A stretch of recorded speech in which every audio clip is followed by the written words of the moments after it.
calling hours or something. Okay, let's call the select board meeting for Monday, November 21st to order at 7:01. And we are going to first open up the public hearing for the proposed zoning bylaws and regulations and to discuss readopting the town plan. You guys want to come on up? If you need to? Are you gonna wait? You wanna wait? You can answer Take questions. Okay. As necessary. Does anybody have any questions on the zoning regs? Anybody here? Select board, any additional questions? You guys have? Well, I have a couple.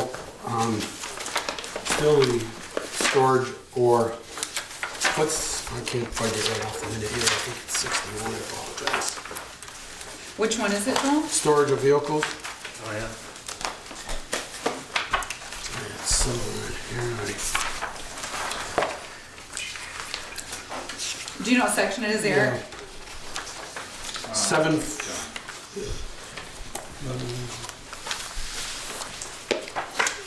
In a section 730, page 70. Thank you. In the primary residence districts within the village planning area, high density residential, village residential, both vans and trucks of more than 2.5 ton carrying capacity, unlicensed motor vehicles and cars used for drag or stock car racing must be stored in an enclosed garage.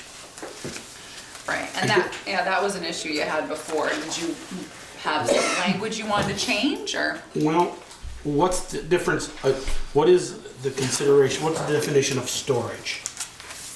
I guess that's so if I have a 2.5 ton truck that I drive for my work and I drive home at 7 o'clock tonight and park it, and I'm backing in at 5 o'clock in the morning, is that considered storage or parked? It says must be stored in an enclosed garage. The last part, unlicensed motor vehicles and cars used for drag or stock car racing must be stored in an enclosed garage. So I don't think they define how long it's stored, Joel. I think it. Right. So if I drive a van or a truck of more than 2.5 ton carrying capacity, I could have a 1 ton dump truck with a landscaping business that carries 2.5 ton of topsoil or anything in the summer, and I would have to put that in the garage and not park it in the village if I lived in the former village. Right. Is that what it's saying? Yes. Well, this is, yeah, and this is it. I know this is from the old, Yeah.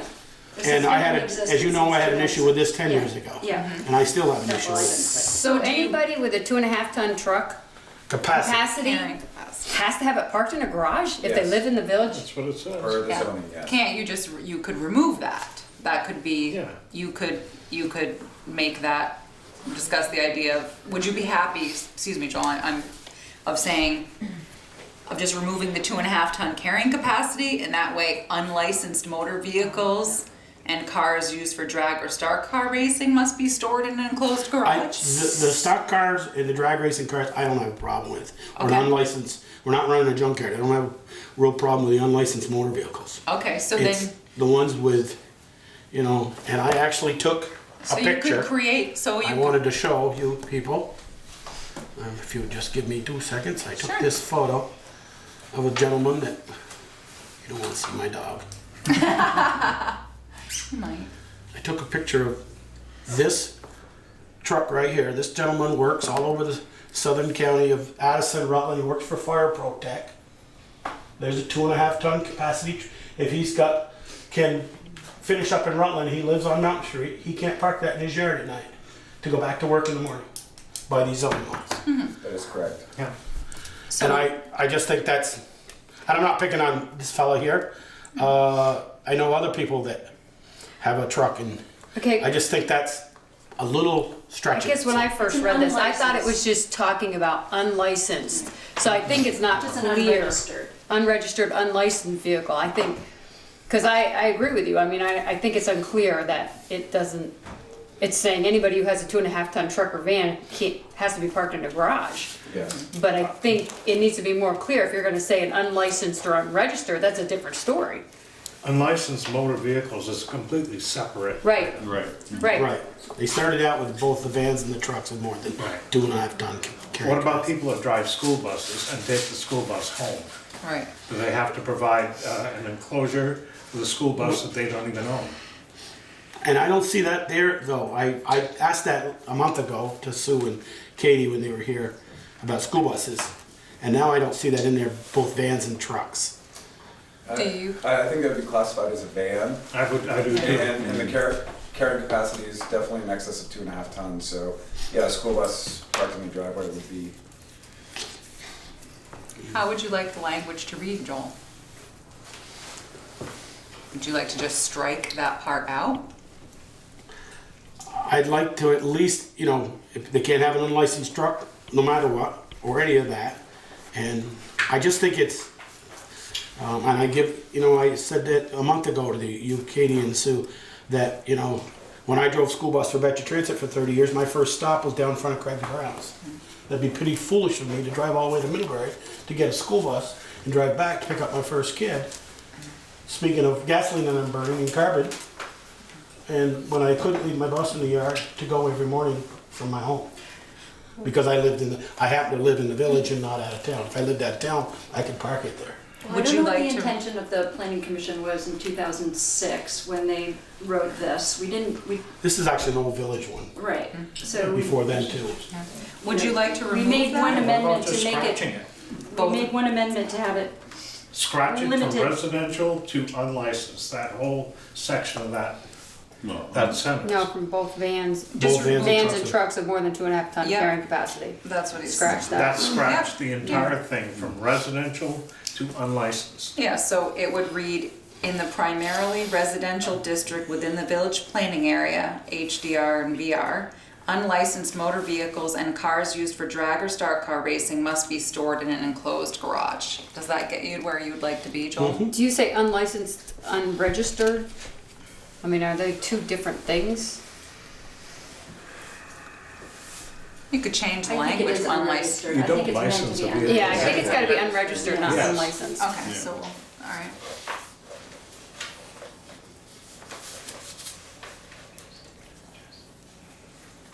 Okay, so see page 70. Anything else, Joel? Well, I had a real problem with the camper one. There's some, I would like to not see the language completely thrown out. But some language that says of all possible campers shall be or should be parked Okay. to the Shall and should are very different words. Yeah, should be, not shall. And I've got to find that one. Eric, what is that camper one? 603, 60, 60, page 60. page 60. Okay, yeah, one, good. You know, there are, now, it shouldn't be parked in front of the home, I agree. You know, I wouldn't want mine in front of my house anyway. I wouldn't be able to see to what's going across the street, but, you know, there's some people that can't put their campers that they use, couldn't be used in their house or on their grounds to camp out in, but if they're just storing it and it cannot go behind the house, all effort, I wouldn't mind it saying all effort would be all effort should be to store the camper on the side or behind the home, but not, it has to be no matter what bands parked.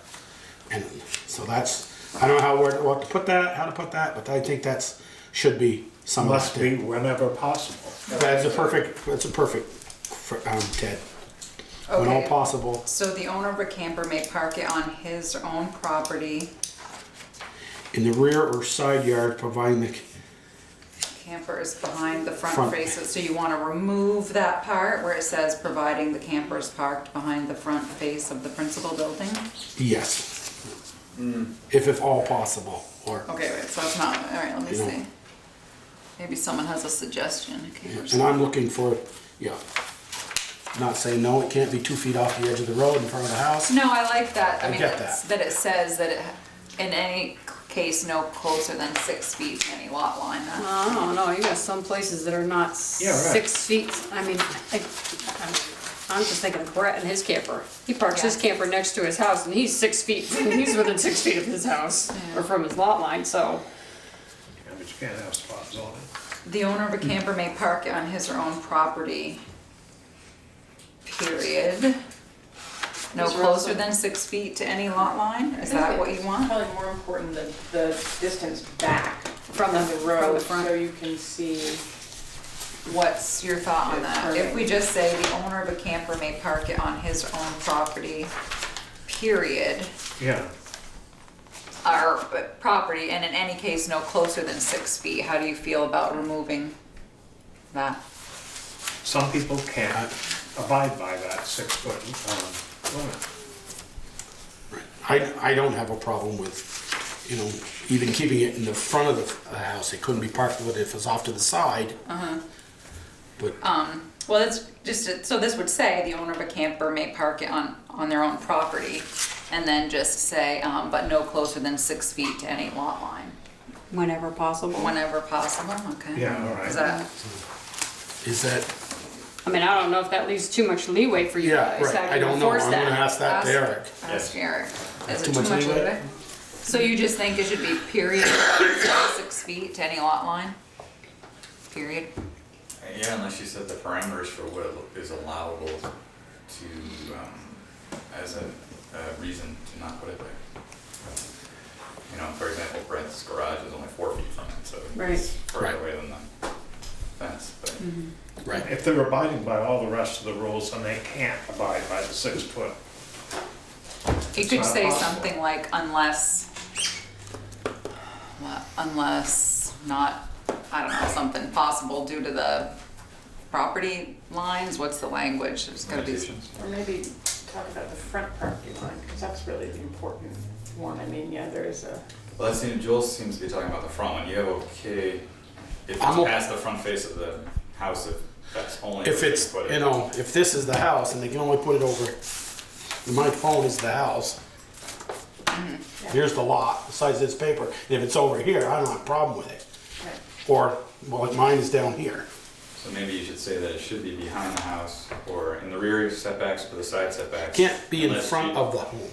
Well, that's what Unless- I I already think told that's the it. point. Unless That's what it said. the land doesn't allow for it. Is that in Unless front of the property- home extended? Well, that's, the way I read that's the question. Okay, Does that mean so there's all the way to somebody, this lot line? so there's one in your neighborhood Right, that doesn't meet that? correct. And there's no way that you can get that, No. they can get that No. down behind their property. Yeah. And it's certainly not a problem where it is. Correct. Yes.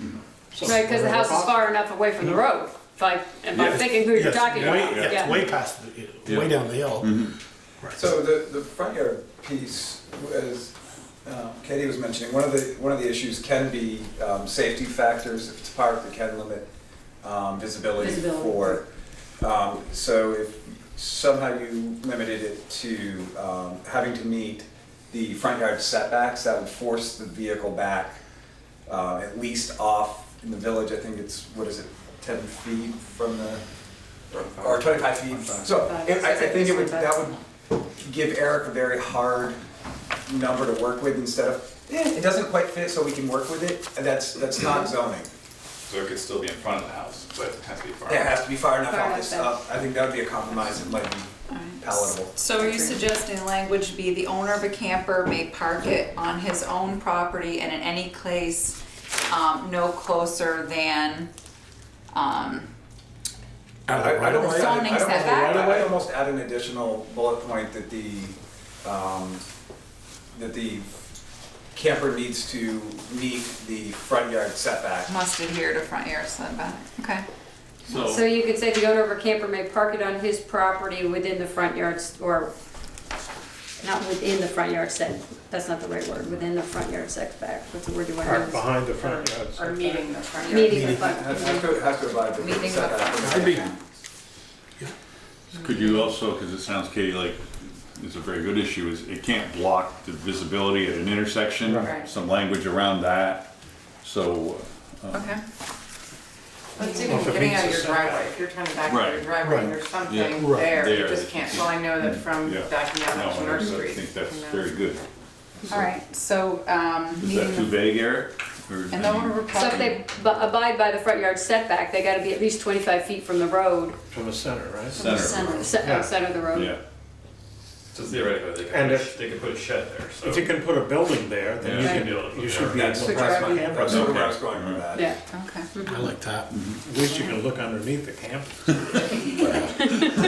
So, Keep the curtains If you're in open. your little car, yeah. Make sure you have windows so is all the that way way down. you're gonna keep it? Well, Is thank this- So you're just gonna keep it at just meeting the front yard setback, period? Abiding by the front yard setback. Yeah, Okay. And I'd be then, will okay you with strike that. the rest of that? Yeah, that, and then, a camper so parked shall not be Right. used as living quarters, so that all stays the same. Yep. yeah. Okay. Probably clarify that no closer to 6 feet to any lot line. He was gonna remove that, they're taking that out, Yeah. and just going to the fact that they have to meet the front yard setback. Right? You were gonna remove the 6 feet from the property line? Right. That was my understanding. Okay. Especially if you have a building that's been grandfathered, it's 4 feet or 2 feet. There you go. Are we good for you? Joe? And I still have an issue with down in the four corners, The overlay. that and somewhat, and I really, to be perfectly honest with you, I don't quite still understand it, but it's the 3 corners are kind of all in the commercial, and that one, stepchild to the northwest is in HDR, in RA5, and I believe it's a 9.5 acre lot. So could that only be a one lot home? No, actually, And- if you did a PDR, you could, You could put many homes in there, or a few homes? it's 9.5 acres, right, isn't that what you just said? Yeah, it's about, Five, all right, 5. Yeah, it's RA5. if you did a PDR with your density bonus, you could probably get 2 houses in, like, 2.5. And some clarity on that, Joel, is, one of the reasons why that lot stayed the way it did when we had our discussions, that lot was RA5 when we started. We didn't make changes unless, to current zoning, to what the existing zoning is, unless there was some overwhelming reason to do so, was the premise we worked on. We couldn't see a reason to change that one particular property. We did not change it from commercial to RA5, it was RA5 when it started, so we felt leaving it as it is. We weren't taking away what a pre-existing ownership. So, but with this overlay district that you have, I'm sorry. Michelle, That's a different beast, the RA5 piece is what I was So addressing. they couldn't put like, I don't mean one of those white Quonset hunts, but a nice South Street, New Haven horse barn there with a riding rink and open up lessons. They couldn't do that there in that RA5, but they could do it that in the other 3 corners. Well, if you look at RA5 at the uses for RA5, we greatly expanded the uses in RA5. I think It's on page RA5 25. probably pull off that, I think outdoor recreation. Indoor and outdoor. Is it page 25? Yeah.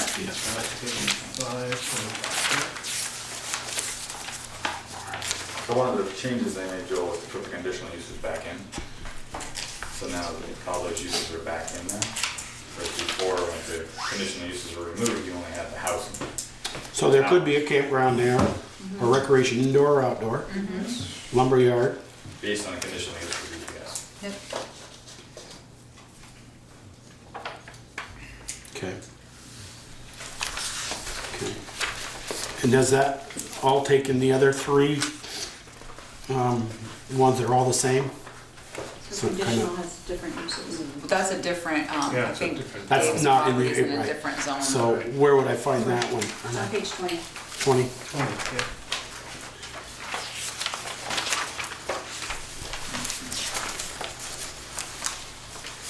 So are the other 3 corners in C1? Okay. Currently, we didn't change those. Okay, thanks. So that shows you, Joel, the whole Mhm. list Yep, I of see that. conditional use review there. And permitted, the site plan review. Oh, we could put a landfill down there, conditional use. Oh, jeez, scratch that. Scratch that. Take that off. Make a nice entrance. Not owned by the Yeah, wouldn't that town. make a nice entrance? Not owned by the Good town call. anyway. Get rid of that thing. What's the retail store, Sue, class 2? It's up to 10,000. Oh, under 10,000. So, We're scratching landfill? No. a retail store, or as in a Dollar General could go in there, if it was under 10,000? Or a, Well, in commercial. Aubuchon this is- Hardware? Well, this is for all of commercial. That was the intention of this page. Within Daniel's Four Corners, within the proposed overlay, Right. we had proposed originally to have conditional uses not be allowed, but as part of our compromise during October, during our own hearings and meetings, we removed that stipulation, but we added in language about the types of uses that we were hoping to encourage and discourage, and you'll see that language in the Daniels Four Corners overlay page. So like 29. gas stations or the convenience store, sort of big box stores. Fast food restaurants, strip malls, vehicle Right. sales. So we used the text as a way to describe 29. what Yeah, I see we that. hoped to not have happen there. Eric, I heard you in the back of my left, right here. You said couldn't allow like strip malls or vehicle sales? Correct. Big box stores, fast food restaurants, strip malls, vehicle sales, or similar uses that promote strip development shall be deemed incompatible with code. But then why is under C1 commercial conditional uses vehicle sales or rental? For all other properties other than the overlay district. And then that's C1, it's not in the Daniels Fork One overlay. Is that correct? Yes. So the three in the corner, if they went for a conditional use permit, they might be able to get a vehicle sales. No. No. You have to look at the Because Daniels they're in the Four Corners overlay. overlay district. Okay, the Daniels is not the same as the, I'm sorry. Okay. It's an overlay over the commercial, Right. so. Okay. Dave, you got something you want to say? I do.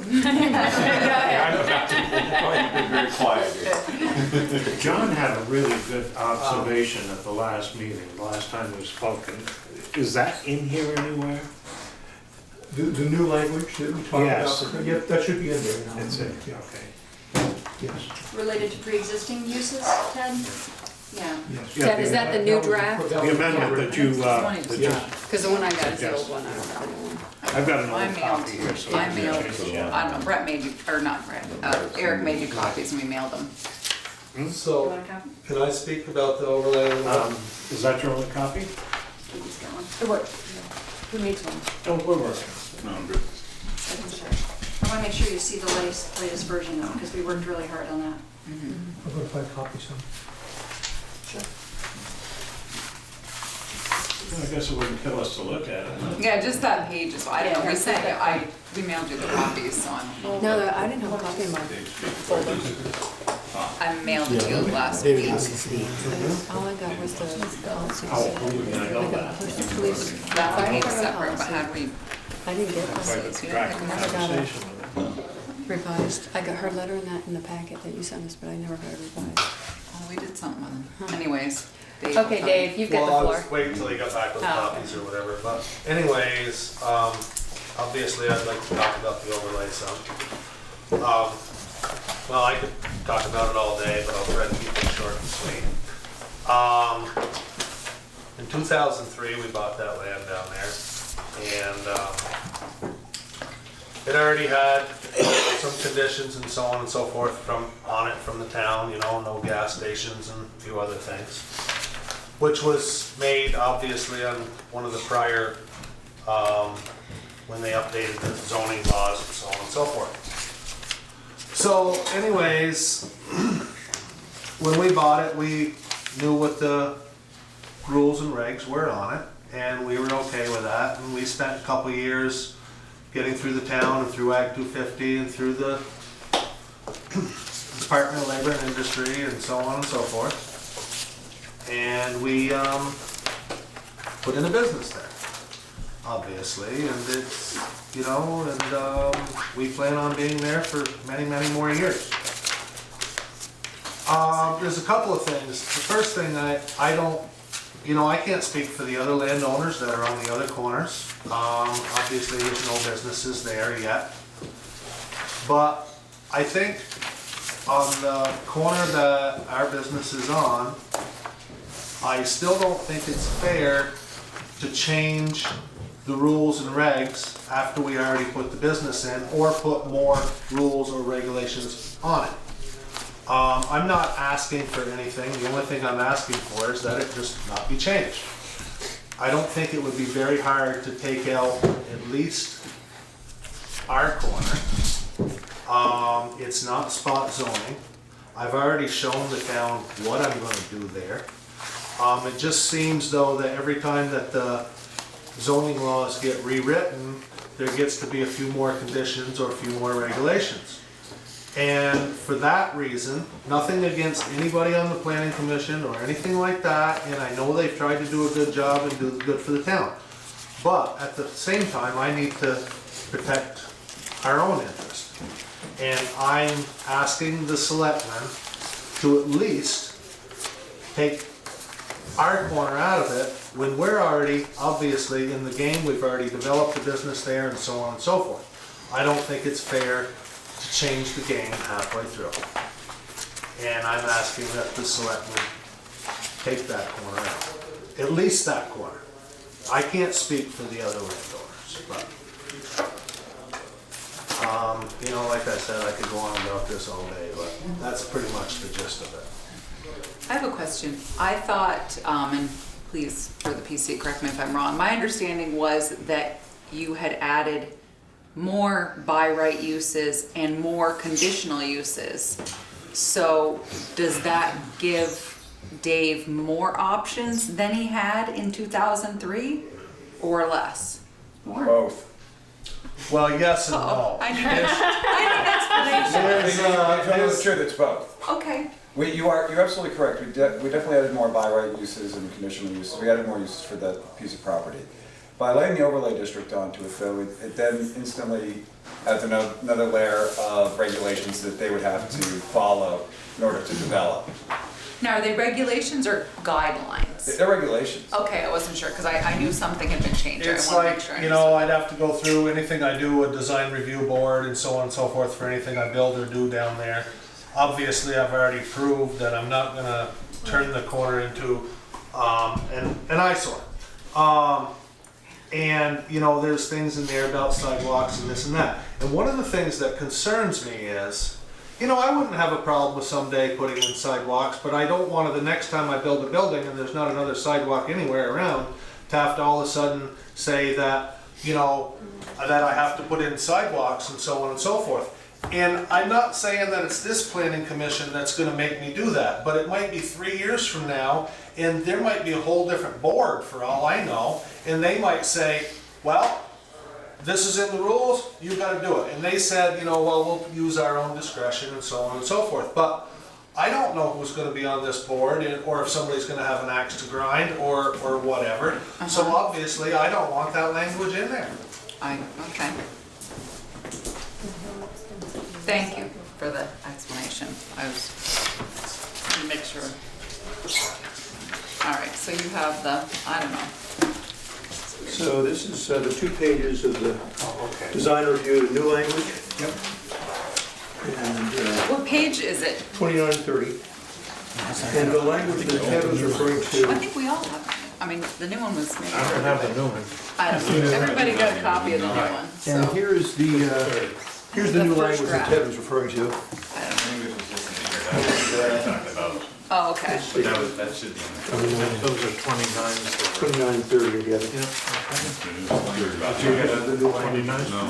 It's not the desire of the board to try to make. You got two, yeah, this one 30s. Do you have more 29s? Here's an 8.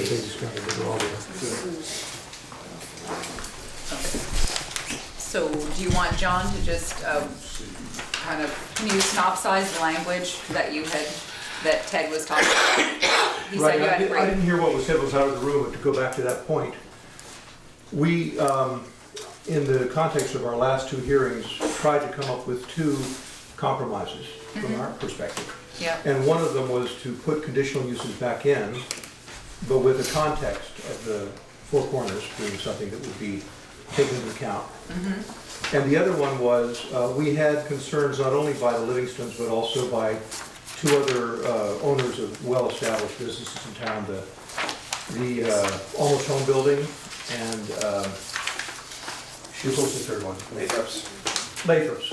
That in effect, they were so-called non-conforming uses, but that was ambiguous, in the same way the language of grandfathering is ambiguous, and that sometimes people felt they were being asked to jump through hoops that made it hard to develop or expand within the stated rights that went with their use. So we added a passage there that said we need to take into account that the zones change around these people, and that there should be flexibility in the treatment of the ZBA to both meet the needs of the new zone and of the established business, and that flexibility we thought would allow that to happen. So that was the other addition that Ted mentioned. Okay, and that also at the same time, that's the same language that made them kind of conforming, like adding the mill as a by right use, that sort of thing. Okay, Right. thank So you. that's, exactly.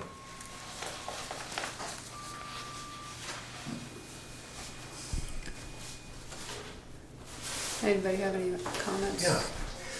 What if there's a subscript in the overlay where the northwest quadrant is A, the northeast quadrant is B, the southwest is C, and the southeast is D. Since there isn't anything on 3 of those quadrants, make them subject to the new rules.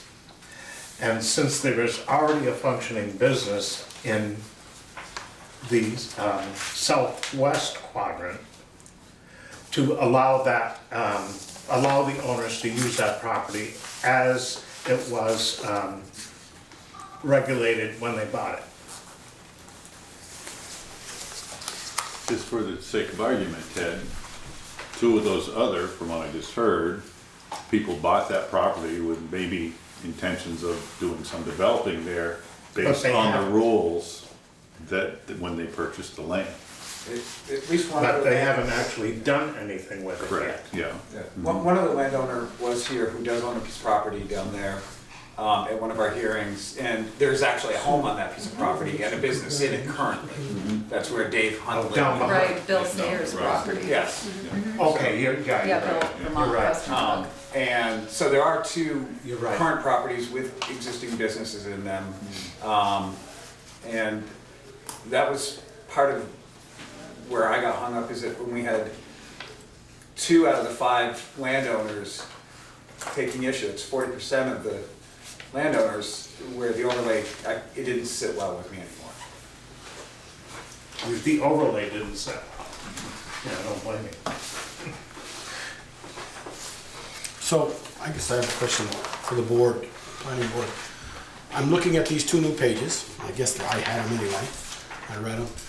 What is the restriction now that if we vote for these in March, or tonight, or the next hearing, and then eventually the public in March, is different on that, the 4 corners now will be presently, than what presently was zoned in 2006, or when the property was bought? What are the changes, significant changes, that ties the hands of the owners now, if these get voted in, or that It's their hands were primarily, untied when they bought it? it's primarily the site plan, the design standards. I would say that the letter D, Yeah. right? On those- page those- 29, yeah. Yeah, those are new for Page and a half. For any development would be proposed for any development falling within the Daniels Four Corners overlay district.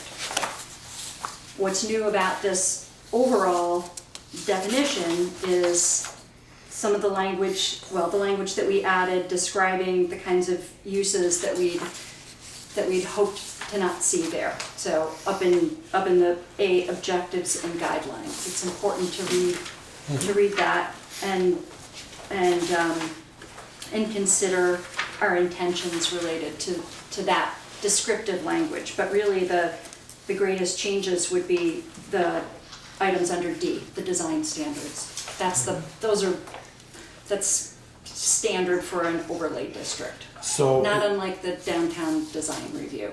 so it won't be like, these standards will be in front of the design review board or in front of the No, planning commission? no. So the design review is only related to this, to the Downtown to the village area, downtown, yes. yeah, outline. So these would go, depending on whether it's a site plan use or a conditional use, would go to either the zoning board or the planning commission.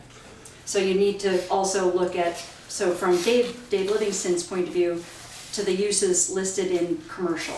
So it's kind of a, you know, the underlying district there, the underlying zoning district is a commercial, right? That's the first place you look for what would be permitted or conditional uses. And then within the overlay, the design standards would come into play, essentially. Because Joel, you've had a concern all along, correct? You don't want a Dollar General, you don't want a gas station. I There's don't want things to be like Route 7 in Ferrisburg where there's Right, a that Dollar you- General there. that you There's don't a Jolly up through there. Correct.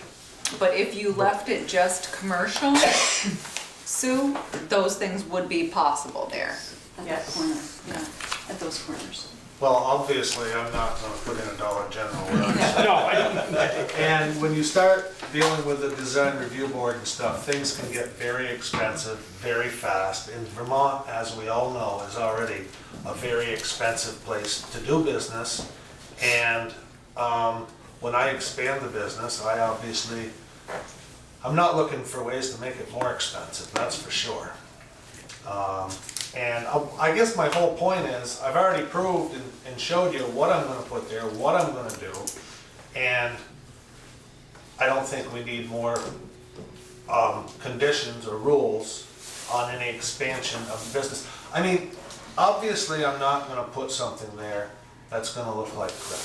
I don't want it to look bad myself. I mean, I take great pains to keep that place looking decent. I mean, spend a lot of money. I mean, we spend $600-700 a month just mowing the lawn. You know?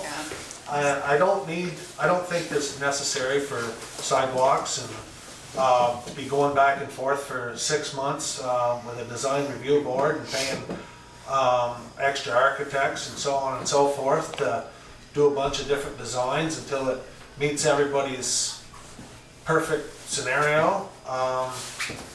And who's to say what is the perfect color or style or design, or, I mean, because everybody's got a different opinion. I don't know. And the other piece, that the overlay district, while it may stop your Dollar General from being in one of those 5 parcels that are in there, it doesn't stop it north, south, east, or west, one property line outside of that. And that's the other part I had So- about that. so- Why is the line drawn in the sand there? Why don't you go a half a mile down 116 or any of the other ways? So there are parcels that within a stone throw of any one of those properties, especially heading south on 116, all of the fears of development on that corner could actually transpire between, there's an open lot that's for sale where it could transpire. So if it comes down to those are things that you don't want in that zone, take them out of the zone. Don't Take them out of commercial. take them out of commercial. And that's all commercial, so you hamstring the commercial concept. But if that's growth you don't want in your commercial zone, you take it out of the commercial zone. Now, here's my concern with it. This idea is the idea of 5 or 6 people on a board. The town wasn't polled, the town wasn't questioned, they weren't asked for their opinion. This is what feels good to a few people on a board. They don't run the whole town, so I don't see how they get to make this kind of a decision when they're supposed to be representing the town. I mean, they'd make a proposal that the whole town will vote on, or have the ability to vote on it, of course, at a town meeting, but yeah. Can I ask the question, if we weren't voting on them this year, and let's say, I don't mean to, Rocky Dale Gardens is just outgrowing his space, and he says, you know, business is real good, I want to be like Greenhaven, and I want to put a lot of trees from Canada, and people can buy trees and all kinds of stuff for another corner. He could go down there then and wouldn't have to do all this lighting and landscaping, is that what I'm Nope. hearing now? In that, Right now he could do that? today he could. Right, today he could, but if these new ones go, he said, well, you could still go down there, but all your exterior lighting, your commercial lighting, all your landscaping, all your pedestrian circles, he'd have to jump through all these hoops Am I correct in saying that, Sue? Within the Daniels Four Corners overlay. Right, if he bought one of the other corners and said, we're gonna have a huge, to sell Christmas trees here and maple trees, all kinds of trees, like, kind of like Green Haven does out there on Saturday. He's gonna bring another operation here and, do something To develop enforced a corner. product industry. It's retail, but it's not selling nuts and bolts and Dollar General stuff. Okay, but he'd still have to go through all these designs and put a sidewalk to nowhere, possibly. Now, I kind of agree with, if we run a sidewalk all the way down that hill, I wouldn't mind language that says, at time when a sidewalk is to your property, then you must, You put a sidewalk down that hill, and you'll all put your, on it. you'll put it, and I don't mind that language, but to put a sidewalk that's, well, you can just walk in front, and then, I'm not sure I go with all Can I that. make a comment? I'd like to make a comment. Sure. I actually have been sort of out of the loop for the last couple months, but I was involved with this in the beginning, and I just wanted to respond to a couple comments saying that everything the planning commission is doing is basically what we're trying to do is what we think might be a good idea, but we're certainly bringing it out to the community. That is this process. That's the process we're going through now. So we want the feedback. We want it's not a bunch of people just trying to decide what's best for the town. I mean, that's why we go through this process. I think it is very important to have that intersection, and as it was just suggested before, why not, why don't you do it further down the road? Because it is, and I know you don't like this term, Chris, a gateway into Bristol, where it is kind of the beginning of coming up into the hill, into Bristol, and then you see the new firehouse, and it's kind of an extension of our main street, just that intersection. Maybe this needs to be, we need to take some feedback, and obviously this still needs to get talked about, exactly what that is. Maybe they're too stringent. I'm just saying, but I think it is important. Maybe this just isn't the right formula. We have passed these, so this is now their work. Okay. So you're speaking- I know I'm gonna get in trouble. You're speaking as an individual, As an and not on individual. behalf of this, we But can I answer also questions. think that we're a board, we're not trying to work individually from the community. We're trying to work with people who come to us, not against them. And as you know, and most of us in this room, we're busy and we don't have time to come to every meeting, but we react when we see it on paper. And now that's this point we've got to now. And I agree that somewhat about coming into Bristol, but to me, we need to have more businesses around down there. So when they come down to buy, pick out a stone wall in a barn or a little shed from Dave and Wendy, or go across the road and buy some trees or whatever, and then they go in, hey, let's go downtown. I've never eaten in Bristol, let's go up the street and eat. They might be from Essex or Rutland. And if we want Bristol, the village, to survive, that Main Street to survive, we've got to have businesses out. So we can't put everybody on Main Street. That would look pretty small, put that in the middle of Shaw's parking lot to say, well, we got Livingston Farms up down there that sell all that stuff. They're right on Main Street. We can't put everybody on Main Street. Well, we did expand the uses within commercial greatly. Can I follow up on Joel's comment? I'm sorry, did I interrupt you? No, go ahead. I just want to follow right up on that. And as Sue just said, you guys own this now, good luck. But the goal, you were saying you don't want a Dollar General down there. Nobody here has spoken for that. But when I wish Gary Clark were here, because he was very eloquent in talking about the gateway concept and looked at a number of other towns. As you know, he can't be here, but we talked about what some other towns have done, and the concept is, again, it's great to have vibrant business down there, as we already do. We want more. I agree with that. But we also want people to be pulled up into the main part of the town. That's one reason why, fast food and gas stations and so forth would pull away from those things in town. So if there's a way to, that's why we specified some things there. Now we have a new business park going in the right, partway up the hill. We have our beautiful new fire station, a little bit, I'm sure it has a nice fireplace in it, but beautiful fire station. So there's that sense of of Bristol sort of pulling people up into the downtown. Our whole plan is about protecting the concentric compact village structure of Bristol. That's where it's been since we passed the plan. So, this is the way we were thinking about this. You've got some related concerns.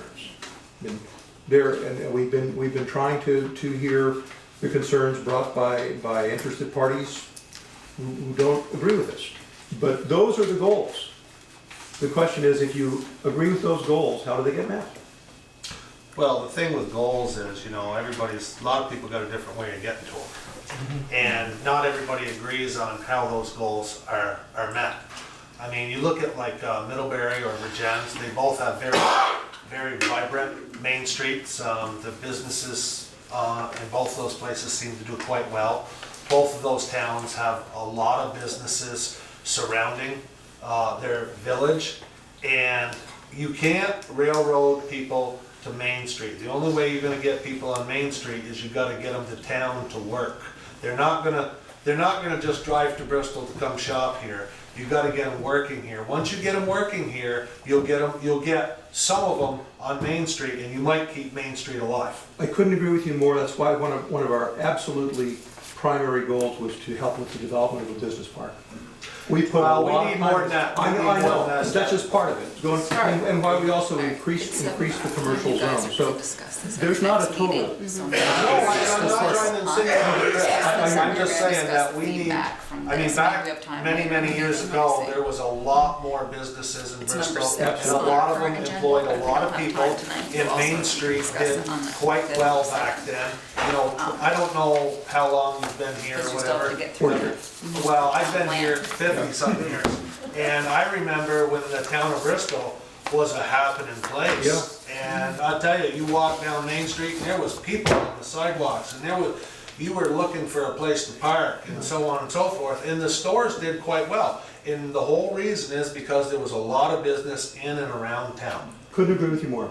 And that's the only way you're gonna get Main Street back, is to get business here. I just have one question, Eric. When it says under commercial C1, retail store class 3 development that competes with a downtown business district shall not be permitted.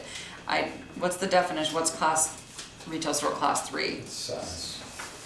In the definitions. Yeah, I looked for, I was in the front. I'm like, I can't find It's in it. the back. Okay, well, I can look it up then. Retail class 3, 10,000 or more square feet. Square feet or greater.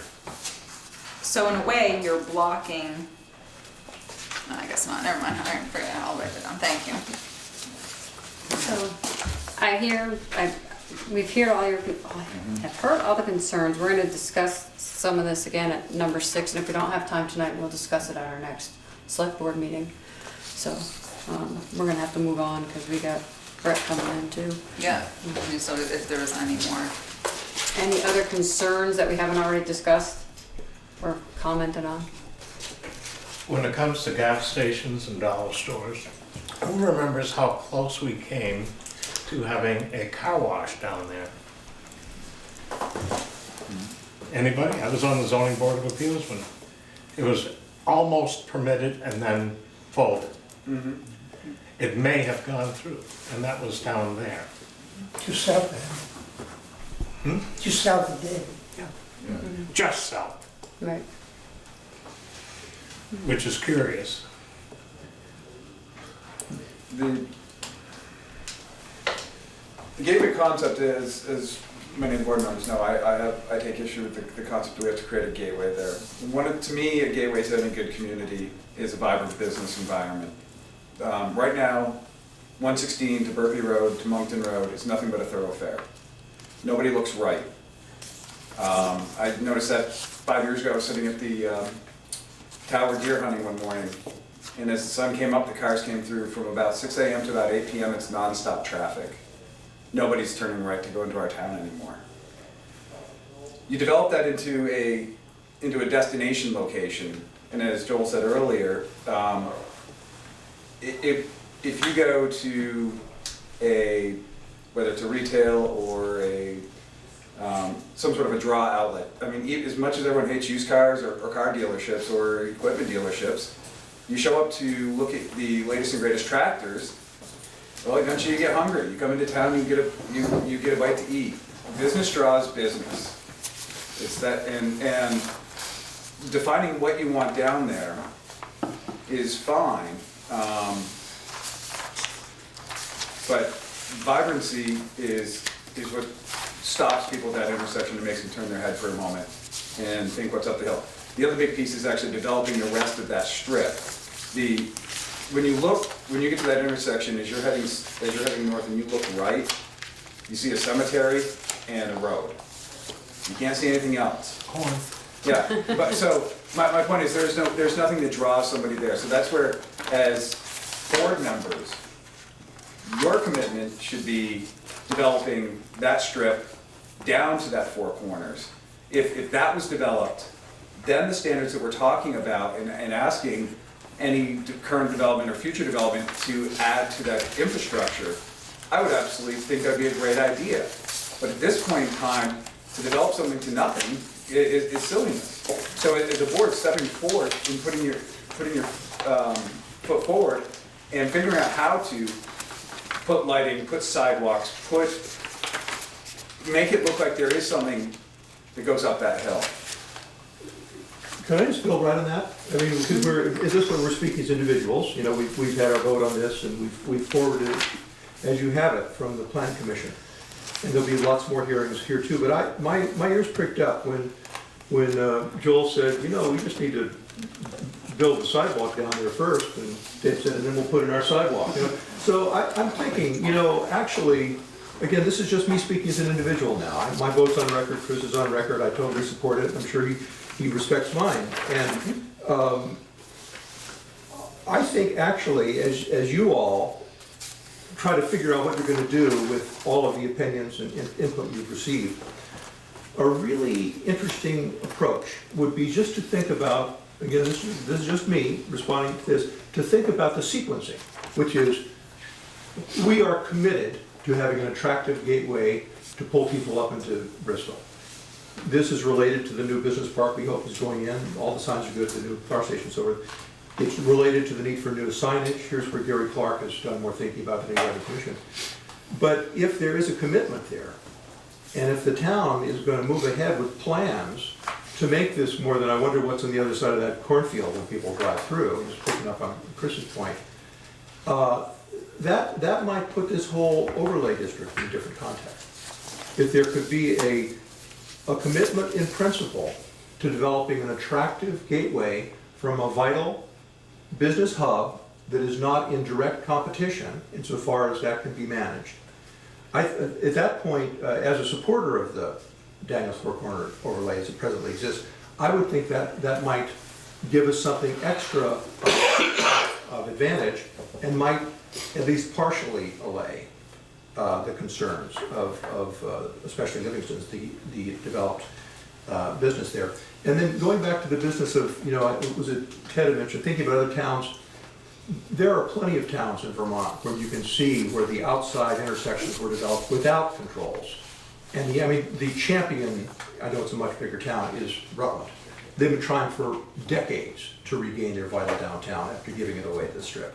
So obviously we're not in that. It's not an analogy, but I believe there are issues here in what the Planning Commission, in our many meetings, our public meetings, online, our public fora, have been trying to talk about with folks. And now as we turn it over to a bigger level of interaction, I think there are issues here that might possibly be tweaked or looked at in some creative ways now that you guys are going to decide in what form it's going to go forward. And that little exchange just struck me as kind of interesting. And it's totally compatible, I believe, with what you just said. So anyway, I just want to say that. I would personally hate to see any attempt at an overlay abandoned. But if we can connect this with more of a commitment from the town to an attractive gateway, it strikes me just as an individual citizen that there might be possibilities there. Combined with the increased number of uses that we're suggesting. We didn't take all of the things that we're talking about are all listed here as possibilities within the commercial zone. Addition, new suggested uses and defined uses. One more question. On the proposed, it's got West Street as ROC. Is that different than it currently is? Tell me where you're, On north side of West village Street? planning area vicinity zoning. The north side of West? North side, well, it shows it on both sides. On both sides. Yeah, it goes down to the end. Yeah, that's. yes, That's the same. yes. So over there, where there was a proposal for, I guess a cabinet maker or something to put a shop in there and that was denied, that would be now okay with if these regulations were in No, effect? because that was classified as light industrial, and I don't believe ROC allows light industrial. Light industrial, okay.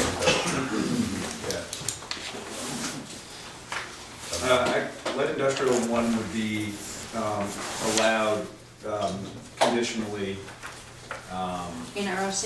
yes. Light industrial class one. That is, what, 12,000 square it's the size. feet, and basically everything's contained inside the structure, if I remember right off the top of my head. So, to answer your question, Peter, yes, that would be allowed.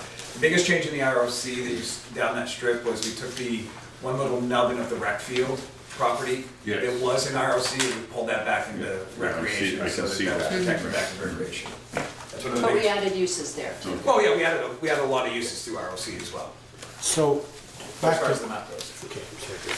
Back to Peter, or you said light industrial. Was that determined by some guidelines or by the board or what? Zoning board adjustment. Okay, so, You mean the I original mean, I'll discussion? go back to that cabinet shop. This was a guy, a woodworking company that wanted to build custom cabinets for their clients. They based that on the definition that's in the current. Current, it's Okay, almost but in good. current. As you said, you didn't change some things and some things you changed. I think we could all say here, we wouldn't want a building the size of Mount Abe over there on that corner that was Kraft. Kraft is a huge cabinet maker in the United States that employs thousands of people in the assembly line. That would be the light or large industrial. My point I'm trying to get is a single shop, a woodworking shop that makes custom cabinets is classified as an, when, It's based on the When- size, Joel. Well, we don't have Use- the details of what Yeah. they're. we did know, we don't, right, we don't. but then there's a So cabinet that's- maker here, there's some great cabinet makers here in town who are doing it in their shop. Maybe they'll back on their garage or in their garage, and are making cabinets, and I wanna see them continue to make cabinets in the evening and what they're doing in their hobby. But to say that you couldn't do that on the corner, make one cabinet for this job, and then we move on to another job, and we make. Just to clarify, you can now. They You can. can now in the You new would be regs. able. Yeah, and you If we couldn't in the haven't old passed ones. these yet. Yes, Right, you right. would. That was my question. Yes. But Chris And we corrected me, yes, light industrial is the square footage size. And we Okay. spent a Light lot of industrial. time talking about that definition, which is on page 90. Yeah, so should you look at could, that. so yes, you couldn't before, but you can now. If, What we're once it saying. passed. Once it We spent a lot of passed. time talking about light industry and what we imagined that including and it related to square footage and uses within structures. Just, and We were actually aware of that. Michelle, I know we're running over, but Yeah, we need to I move on. promise this will be my last question. So you can put a, Put a sock in your mouth. Put a sock in We've your heard mouth. that before. Yeah, I know. So, back to David and Wendy's question earlier on, they said they've been established, they've been there. If I went and bought one of the other two corners and wanted to put a huge green haven, selling trees and all kinds of flowers and stuff on one of them. Dave's I- gonna pull the rug out. Well, no. I would have to, besides getting a permit, if these pass, besides getting this permit and going through all these 2 pages, I'd also have to get an Act 250 permit, correct, that does the same thing. Design, lighting, meet the 10 criteria, correct? Depends on your, For anything, bigger than Act an 250, acre. it depends on, it's gonna depend on what you're putting in there. Right. Well, Department of Labor and Industry is gonna overrule a lot of, you gotta get through Act 250 and you gotta get through Department of Labor and Industry. And Department of Labor and Industry has two sides of it. It's got the electrical and it's got the building. Right. I And guess, so the electrical side's gonna, tell you what lighting you have to have and so on and so forth. And then the Department of Labor is gonna tell you about your entrances and so on, and how wide, how steep, how long, so on and so forth. Now that's kind of where I had a problem with it, is because, you know, the board in town here might have a whole different, set of what they think should be versus the Department of Labor and Industry. And you could very easily get caught, in between the two, being somebody trying to develop a piece of property, when the state already has its own set of rules and regulations. Well, I guess my point I'm trying to get is, so I have to go through Act 50, I'd have to meet all these. Somebody who's been established now could add another building or add a small structure, go through the zoning. He'd still do it, he'd have to amend You it. still gotta go through Act You 250. still, everything You'd I have to build, I have amend to go this. through Act 250, Department of Labor and Industry, all that stuff. Yeah. Every It's the time 1 I do acre. anything. Right. And what I'm saying, that was my point, and now I'll have to also go to the design review board if this goes through, and I think that's very unnecessary. I think I already got enough hoops to jump through. It's not the design review board, it's No, the it's planning commission, Planning the zoning commission, board, board. yeah, planning commission. Well, that's what I Zoning was board, told. yeah, DRB. No, it's not a design review board, the only DRB we have is for the downtown. They said they were gonna, It's design criteria, it's similar to what we have for design review board, is what it would be. But it's the same concept where you have to deal with lighting and all the Right. criteria that you see there.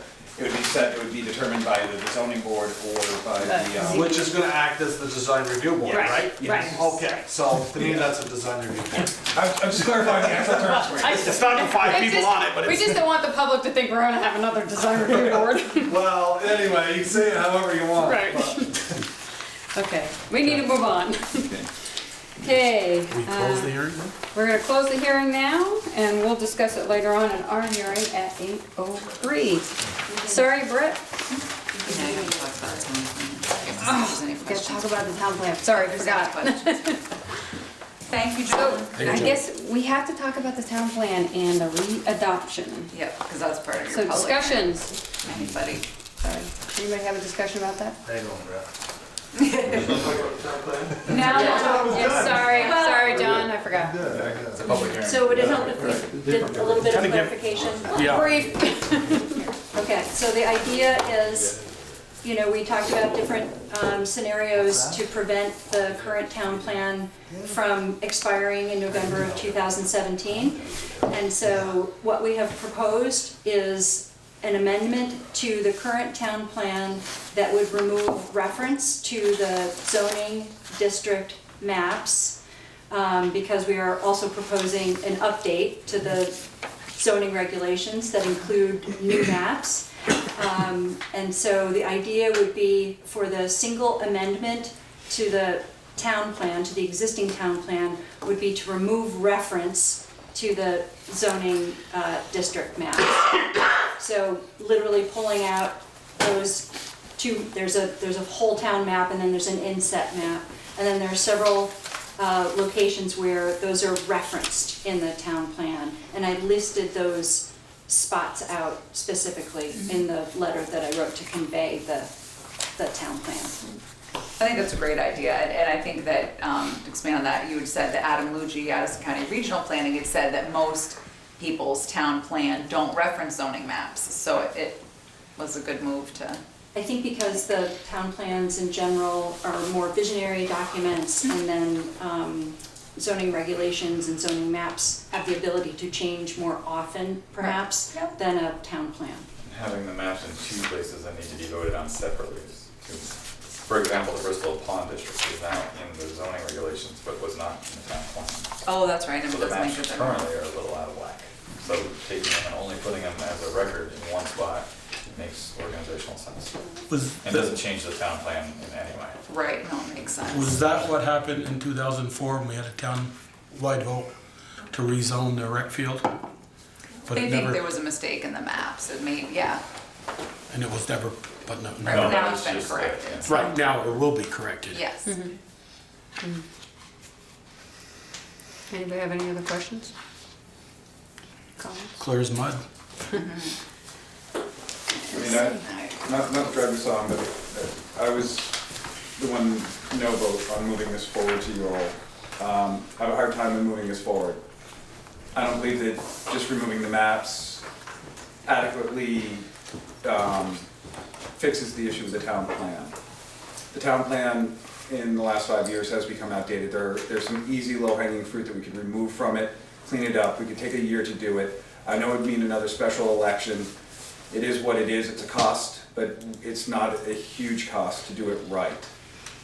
If you read through the town plan as it sits, there are pieces, parts that are outdated. It doesn't talk about, some of the zoning, all the zoning maps are gone, but some of the discussions we had in visionary pieces don't completely align with what we're looking at passing forward.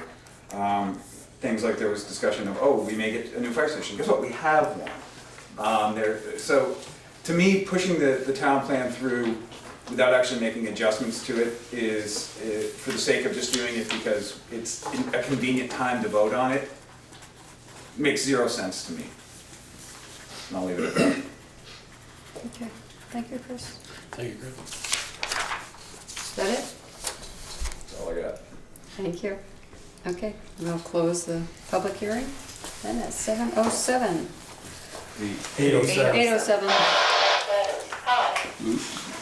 Hated that. Okay, we are gonna discuss the proposed Bristol Fire Department policies. Brett, come on up.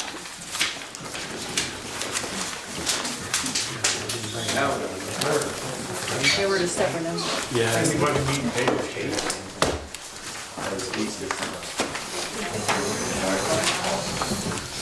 Oh, is it, did you look up 30? See you soon. But it's the same as what happened. Thank you, Brett. Eight.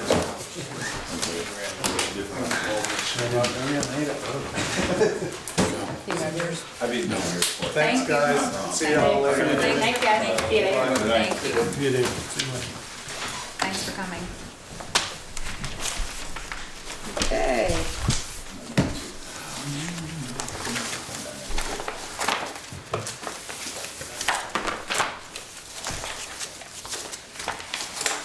You need a copy? No, I'll. He memorized it. So we Okay. got that electronically, right? No, it came in the mail separate. Came, it was a couple, 3 weeks ago now. Yeah, no, I know.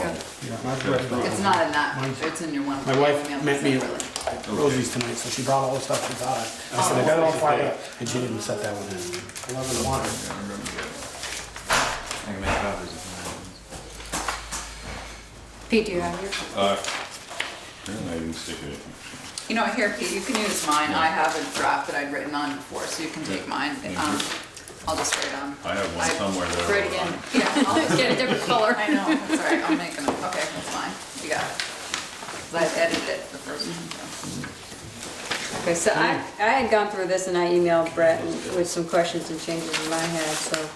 I apologize, I did not. Well, first, How do you want to start this? Thank you for seeing us tonight. I appreciate those who were able to get back to us with comments and questions. It was extremely helpful to prepare for tonight's meeting. So, Michelle, I'm not sure if you received my reply today or not. I did. You did, okay, good. Tonight I got it. So I don't know, how do you want to do this? Do you want to go section by section? Does anybody have a preference? Or does anyone, yeah, you could either go section by section, or people could ask the questions that they had. I'll go for second. Yeah. So, Section?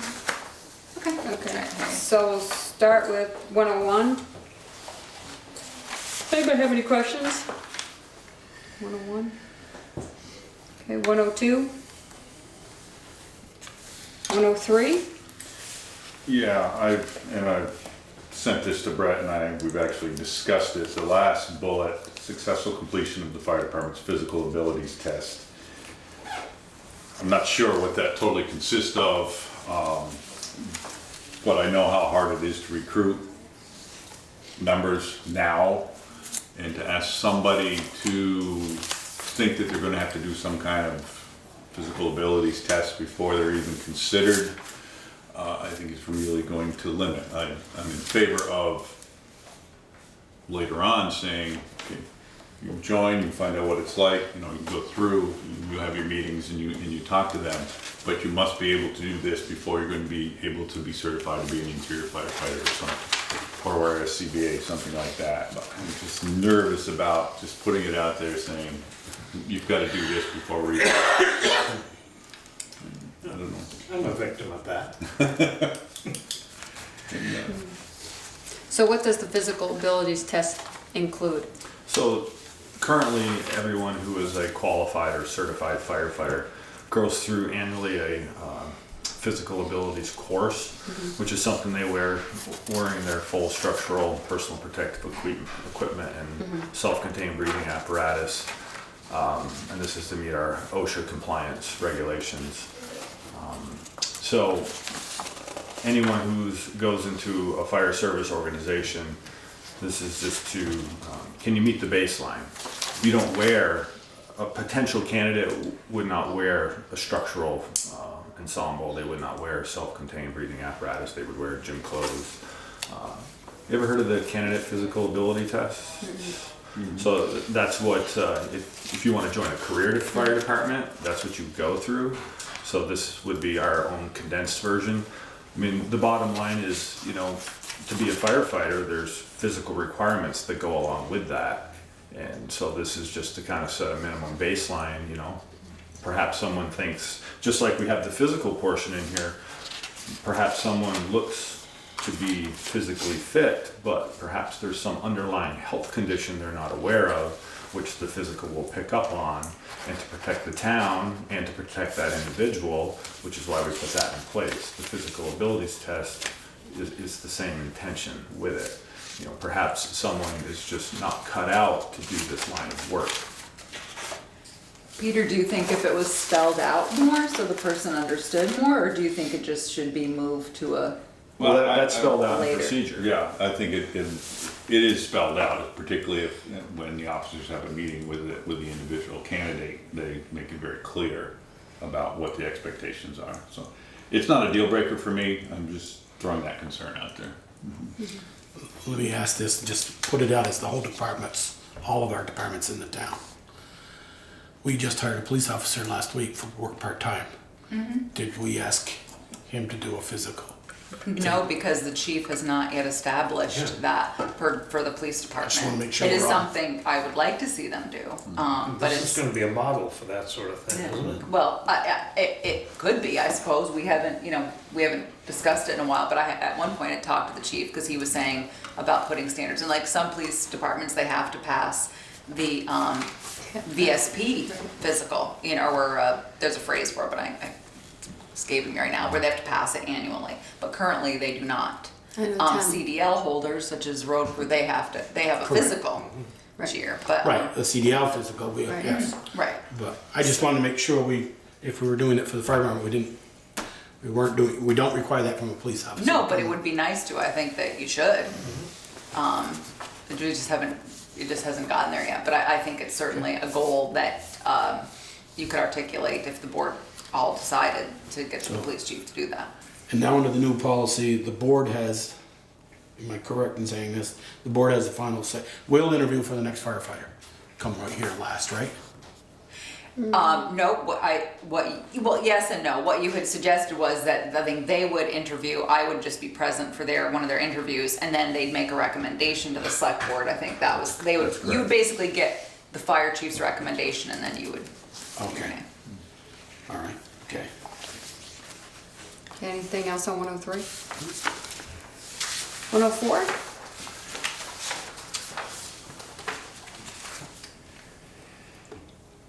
Okay, so I emailed Brett some concerns I had.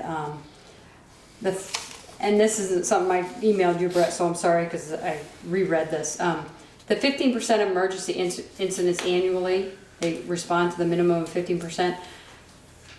I really have a problem with this, and I understand what you're trying to get, but given working in the volunteer area that I worked in, this is a moving number. It's a moving target, because I know you guys on average you have 100 calls a year, correct? But that could go up, that could go down. So somebody trying to hit 15% of the calls is never really going to know whether they're within that if it's constantly changing. I think there's, and this may not be for what you think, but I think there's a better way to do this, because the town of Bristol has a what's the word? If these guys go home after work allow them to go home to have a beer. Mm-hmm. They can't respond to a call. Right. If you guys were to put in an on-call, like say Monday through Friday, 6 p.m. to either 5 a.m. or 6 a.m. Oh, like Rescue does currently? Yeah, They have but a- just at night, because you can't do it during the day because most of them work out of town. They'd know, okay, this is my day to work. I have to respond to a call. So I'm not gonna go home and have a beer, 2 beers, whatever. And you can have 1 or 2 officers. I mean, I don't know how many officers you do have. But can you have 1 officer on a night with so many firefighters and say, this is your night? And between 6 and 6, you gotta go. I don't know if that's possible. I mean, you guys are the firefighters, so I mean, I'm somebody from the outside, so I don't know if that would work for you. Well, I do the schedule for rescue, and it works well for rescue because you only need 3 people, and you can do your crew chief, your driver, and your AMT. For the fire department, even on our minimal call, we need 10 people. Well, but I'm not saying nobody else can respond, but I'm just saying these people have to respond. Right, but if we have 5 people that have to respond, but we need 10, and the other 30 decided that they didn't really know if they had to go or not go, and they Well, you're getting weren't that now necessary. anyway. Right. I mean, at least you're gonna guarantee 5. I don't know, I mean, I get the conflict, I get how hard it is. I'm just trying to figure another way for you guys, rather than to say to somebody, yeah, I mean, I look at this, you gotta remember, they're volunteers. I mean, I'm gonna get into that discussion about the training too. I mean, it's hard to ask I don't these know. guys to put that much. So Yeah. we respond to an average of about 125 calls a year. Well, let's just use the number of about 100 for easy Right. math. So you're asking a volunteer to go to 15 calls a year out of 100. So I believe there needs to be some type of minimum expectation. And you know, this isn't, I think it's important for the select board to understand that this isn't just something I come up with and make up and pull out of thin air. This is based on research and what other volunteer fire departments do. I don't think we're at the point where having an on-duty crew, if you will, because we don't respond to as many calls as rescue does. Granted, when Right. we do respond to a call, we need more resources typically than rescue squad does. And I would really hate to tie people's hands because I don't think we're there yet. But 15%, I mean, yes, we are volunteer firefighters, but when you joined up to be a Bristol volunteer firefighter, these are the expectations. You know, your family comes first, your job, and then we expect to be, you know, somewhere around number 3 in your priority list. And asking a volunteer to attend 15% of a call is, to me, it's not very difficult to do. And at the end of the year, should someone not be able to obtain that 15% because they had extenuating circumstances, you know, because of when their job, their work schedule is prevented them from doing that, we could certainly look back at that time and say, okay, well, based on your work schedule and when all the calls were, this didn't work for you. But basing it on real life experience and the fact that I have firefighters who work out of town now and who are very busy in extracurricular activities, 15% is a very easy number to obtain. I mean, as a volunteer firefighter, we all have to make choices. I mean, if someone chooses to go home at the end of each and every day and have an alcoholic beverage, that's a personal choice.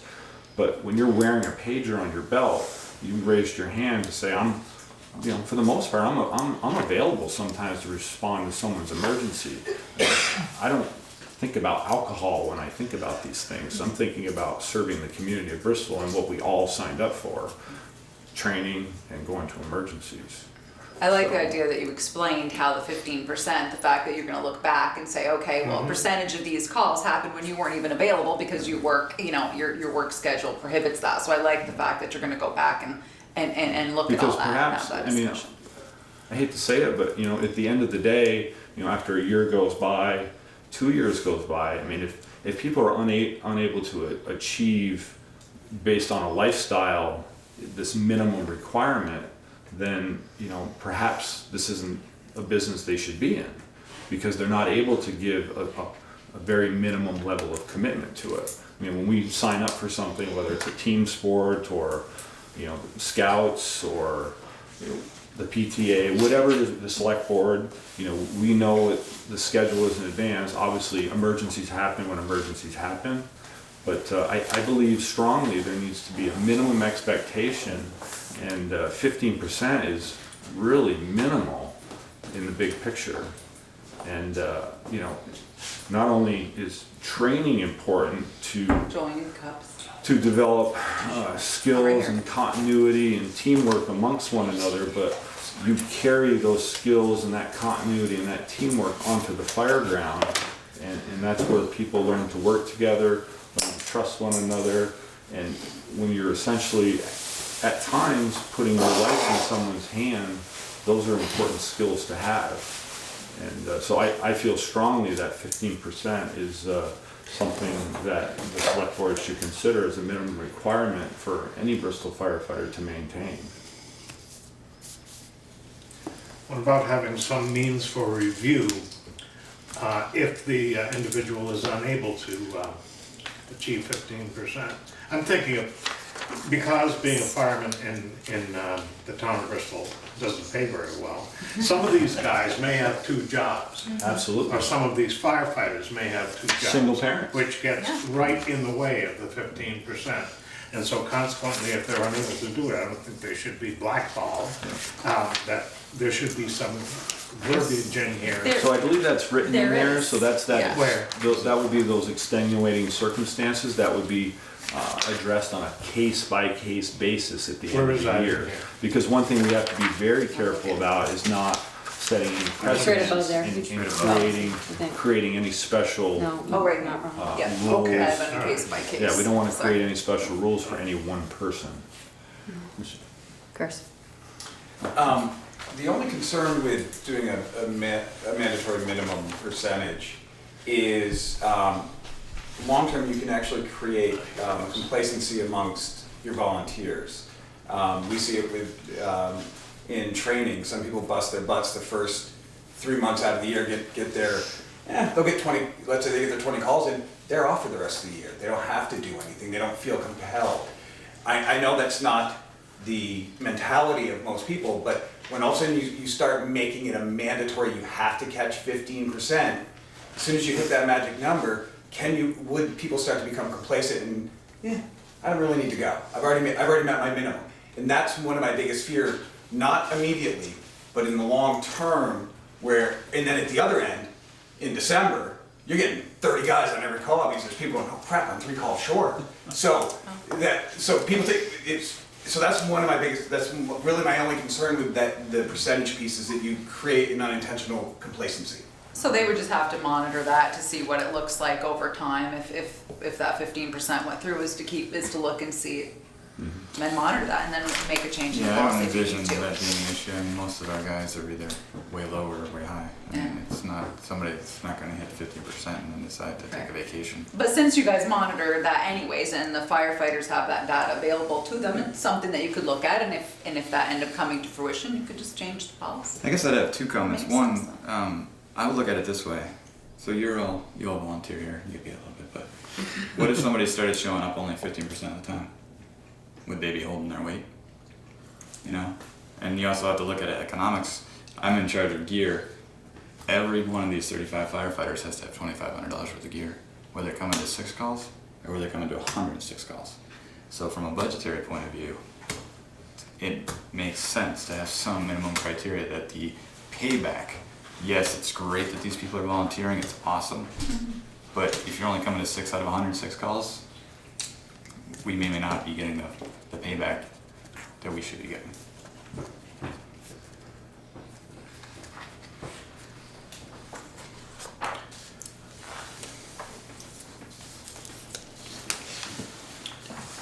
I'd like to see the fire chief may make a recommendation to the select board as opposed to the fire chief will make a recommendation. Which is Where's where? that, Up in the The upper, fourth, the next paragraph up above the. second paragraph, 4th line down at the end. Okay, may make a recommendation, okay. Yeah. That's good. Mays are better than wills generally too. It gives you a little more flexibility. Yeah, I I see. like that. That's good.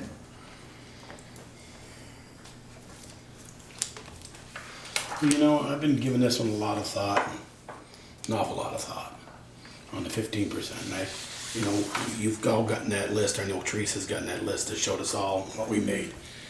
And I've been over there a number of years, there in North Street, for not as long as Peter, but over 30. And I'm one of those ones that don't respond during the day unless the S word comes out. That's a structure fire.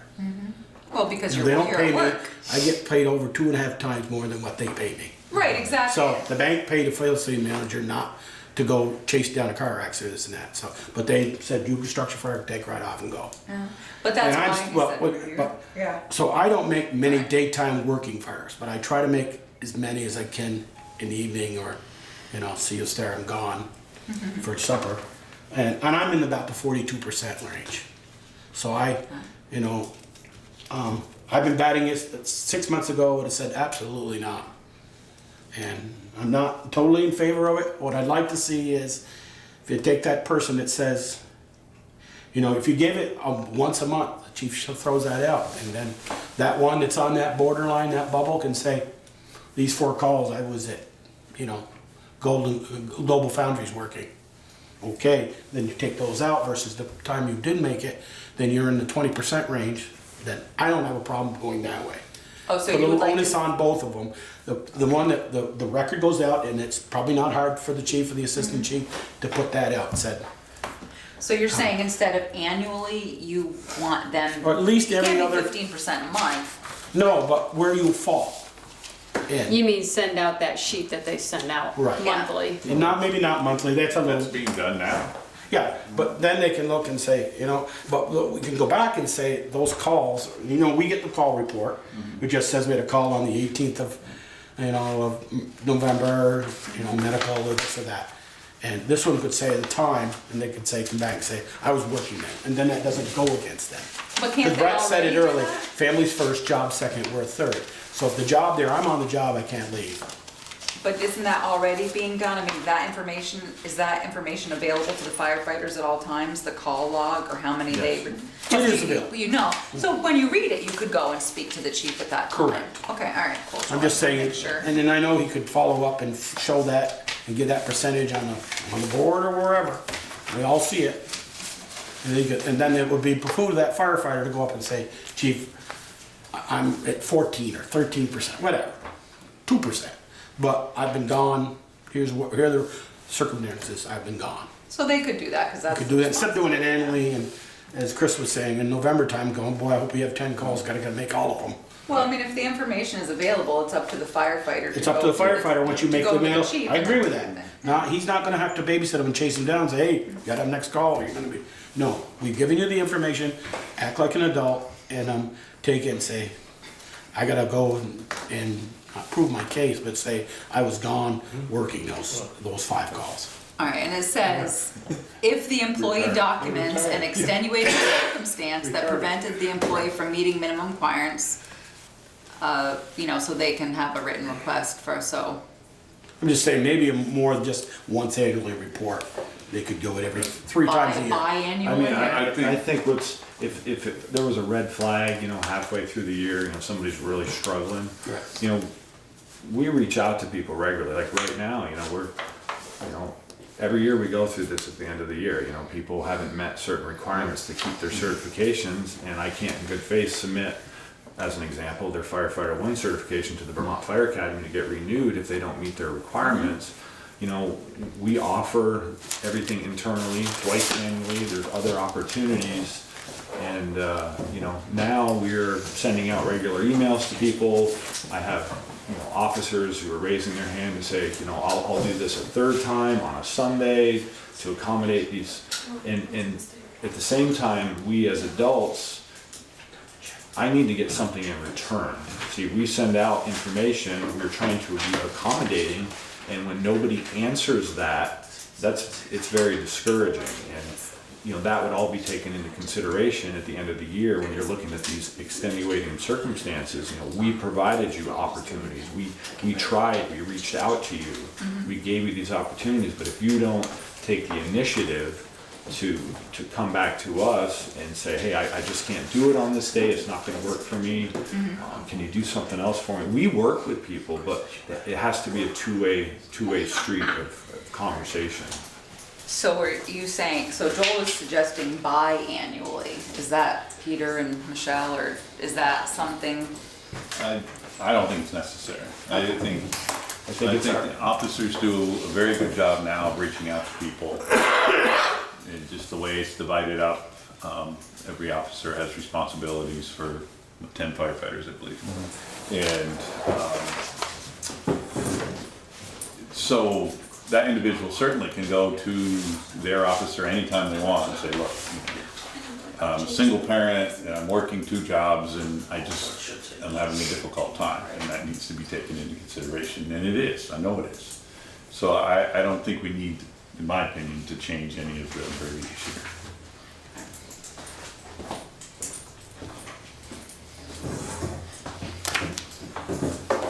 But it does, and it's important to me that it does come back to that individual. They should not have to be chased down. This information comes out at least monthly, and people know. Okay, training, and I got some clarification from Brett about this, because my understanding is gonna be a minimum of 30 hours, but you have to attend 50% of the department's 22 regularly scheduled drills. So, they would, how long are your trainings? 2 hours. So for the 22, you have 2 hours for each training. But if they went to the fire school and got, what is it, a weekend, so you have 3 days of 8 hours, 14 hours. So of their 30, they get 14 at fire school, they would still have to attend at least 11 of your trainings. Correct. So that would be above and beyond, then they would be above and beyond 30 hours. And just for the record, your average Bristol firefighter obtains 50 plus hours of training a year. This is a non-issue. With the ongoing issue is involvement in our fire department training, because as I stated in my email to you, I encourage people to take advantage of outside training, those opportunities, whether it be participating in an annual fire school or a seminar, or there's always training opportunities coming up, and we as officers constantly, as they hit our inboxes, we push them right back out to the members. We provide them with the information. What they want to do with it is up to them. But again, this goes back to providing that continuity, that teamwork, and having an opportunity to work with your fellow firefighter, these people you were going to work with on the fire ground. In trainings, unlike an emergency incident, they are scheduled a year in advance. Everybody knows what the dates and times are. So again, I'm going to use my simple example as you join the Boy Scouts. They meet every Tuesday night. This is when the training is. You put that into your calendar, and yes, conflicts come up. So out of the 22 trainings, we're asking people to at least come to 11 of them. So 11 out of 365 days a year, we're asking people to commit 2 hours on each of those 11 days.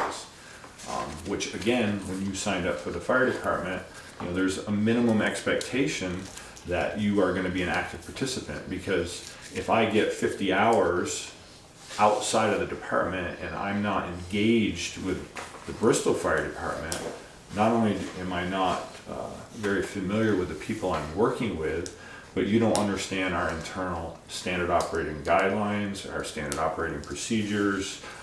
I have firefighters now who've been around for several years who they'll see some more experienced firefighters who come around, they're like, I don't even know who these people are. I have no idea what they're capable of, because I don't ever see them at a training. Yes, you can get all those training hours elsewhere, but again, that 50% attending 11 out of those 22 trainings is all about continuity, teamwork, and at the end of the day, everything we do, it's about safety. So that's the reasoning for that. As an example, kind of to Chris's point earlier, when he talked about, the 15%, and people wait till the end of the year and all of a sudden charge to get that. Well, you know, I had 0 people show up at his training last week. The training before that, I had 2 people show up. I had another training this past summer, 1 or 2 showed up. I mean, that 50% would promote and bring a certain number of firefighters to each training, because the officers who are ultimately responsible for planning and facilitating a training, they always ask and encourage participation from the 9 to 10 company personnel they're supervising to be active participants in those drills, to get engaged, be a part of it. Hey, do you want to plan the drill? So a lot of work goes into planning. Yes, you get 2 hours of credit for going to the drill, but these guys spend hours planning for these drills. You know, the preparation that goes into it, and it's very discouraging when you show up at a training and no one's there. You know, as an example, you know, we're obviously in November. This is hunting season. We have many hunters. You know, well, you know that in the beginning of the year that, you know, I'm a hunter, and if a drill happens to fall during hunting season, say on a Saturday morning, you know, that's probably not a drill you're going to see that person at, because hunting is their thing. Or in the summertime, maybe they're camping, or whatever the case may be. So we as responsible adults, we as officers who provide this information a year in advance, people can plan accordingly for that. And I think it's important, again, just to promote that continuity and that teamwork, so we're all on the same page. When I go to a call, like I did 2 Saturdays ago, I have 8 personnel there, and I'm looking around, and I don't have one person who's competent to bump test my multi-gas detector. And I know for half of you, that probably means nothing to you. It's going right over your, it's going right over your head. But this is a particular piece of equipment that something I continually express the importance of. You need to know how to do this. Please come to a training where this is being offered, or if you want extra help or that training does, go seek your company officer out, ask for that assistance, because this particular piece of equipment tells that resident, when we just went to their home, you're not going to die tonight.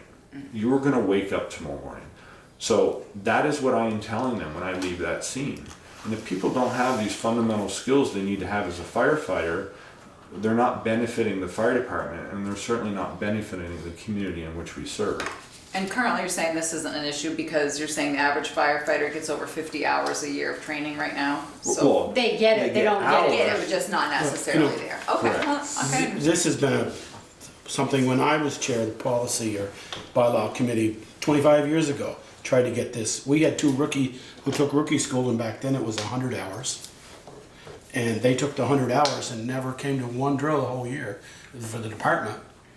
And when they came, and you know, so when we had a fire, they as Brett would say, they didn't know what our policies, what we do, because they were learning down in Middlebury, and that's standard.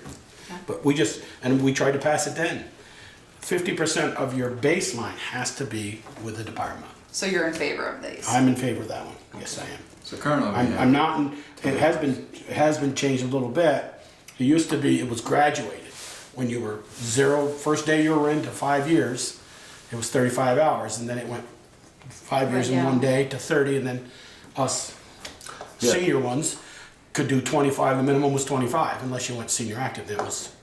So, and now it's just all 30 across. So Joel, if I may, to his point right now, so currently there's a sliding scale, if you will. Your first 5 years in the department, 35 hours, 5 to 10 years, 30 hours, and then 10 and over, 25 hours. So for bookkeeping purposes, and the point is that getting 30 hours of training is not a non-issue for the majority. I mean, I can probably think of 2 people off the top of my head who strive to get the minimum every year because, you know, that's all they want to do. But for tracking purposes, you know, the sliding scale doesn't make sense, because I actually don't think you should reward someone by making them do less as time goes on because you become complacent. Everybody should be held to the same standard. These minimum requirements to be a paid on call firefighter for the town of Bristol, that's across the board. I mean, that's everybody. These are just the minimum things you need to do to be an active firefighter. We don't have a senior firefighter category. You know, if you're 65 and over, you you either can make this minimum, this is the minimum commitment we're looking for from a volunteer, or again, perhaps this isn't the thing you should be doing. I mean, as someone who's been in this line of work for over 20 years now, and have worked my way up, this is not asking much. I mean, I work out of town. I can think of the majority of our department works out of town. And actually the majority of my department that works out of town, you find their percentages in call participation are much higher than those who perhaps are around here during the daytime. It's all in your commitment to the fire department. And again, people make personal choices every day, how they want to spend their free time. I have no control over that. All I know is what I need to run a professional volunteer fire department, and that is what you see in front of you. Chris? Is there the extenuating circumstances clause in this policy as well?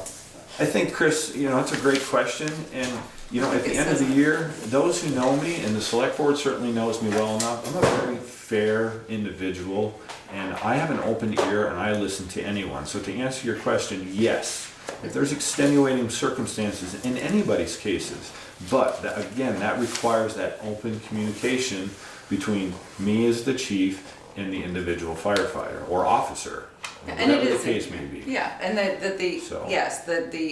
I understand extenuating life comes circumstances up. all the minimum requirements. Life yes. comes up, I get that, I'm very well aware of that. I think we're gonna have to, we started now, Brett got a half an hour, so I think you're gonna have to. Do this for the next meeting? Finish them up? And probably the meeting after that, because we started late, so it gave him a half an hour, and it gave, so that way you can take your next appointment, which is late, because everything's gotten pushed back. And then, just out of curiosity for the board, is there, I guess, so if you continue on to 105 at the next meeting, which is fine, if, how would you like to facilitate it, Michelle? Would it be easier if people sent Brett questions that they have on the remaining policies, or do you just want, or are you guys comfortable as a board hashing it out each section by section? I have no problem, I just want to know how to schedule, it. I don't know that there's gonna be a big discussion on a lot of them. No. Well, either You know way, what I mean, if there's no questions on them, we'll just go right by them. Right. So Okay. if you send it to them, we're still going to go right by them. Yeah, no, that's true. Yeah. All right, so we'll just put him on again for December 5th. Okay. Mark your calendar. They mark your count. Sorry, guys. So we'll start you at the, So are you 105. waiting till the very end? Is that your plan? Right. Okay. I think so. So I'm Yeah. gonna say start here, so we'll. I mean, I guess before you excuse us from the table, I need to ask, based on what we again have gone through so far this evening, there's obviously been some very good questions, but is there something, I should have further discussions with my officers about in preparation for the next meeting, or can I walk away from this table feeling pretty comfortable that, policy 100 through 104 is okay? Or does it need tweaking? No, I mean, I get the impression that it's okay. I mean, I think people have asked. I mean, I'm not, obviously, I'm not asking for you to vote, I just. Yeah, no, I mean, we may not agree with what's in there, but if the majority of them are okay with it, then yeah, I mean, my opinions are different, but that doesn't mean everybody agrees. I mean, I just have a hard time because, I mean, coming from an EMS background, I feel your pain because I did the training and I know what it's like when people don't show up. But trying to get volunteers to come and say, you have to come, it's really hard. I mean, and if you're willing to say to them, if you don't come, you're done, are you willing to give up those people? Yes. And do you have people to fill their place? Well, that's the $1 million I would question. rather have 15 people who are committed than 45 people who are not committed, because I get more out of those 15 than I do out of 45. I mean, that's why these are very minimum baseline standards. I mean, I could have come in here and said, I would like 25%, which in my research, that is the very common number, 25%. We batted this around for a long time at the officers' table, and finally came to the conclusion that we think 15% is very realistic and may get support from the select board. it does also seem to, I'm sorry to interrupt you, that if you you guys have had a long, discussion about this, and it also must be helpful to a firefighter or to someone interested in firefighting if they're aware of all of this, coming in as to what they're signing up for. So, although I'm not a firefighter or rushing to become one, I think if I'm reading this, it's helpful to me to know that if I'm signing up, what my commitment is, so. And the thing is too, is the fire service has changed, as I'm sure the world of EMS has changed since you were involved. And the demands continue to climb, the training requirements and standards continue to increase. Those you decide to put in leadership positions, whether they're appointed or elected, need to be competent and well-trained individuals, because ultimately it's going to fall back on the town of Bristol if they make a mistake.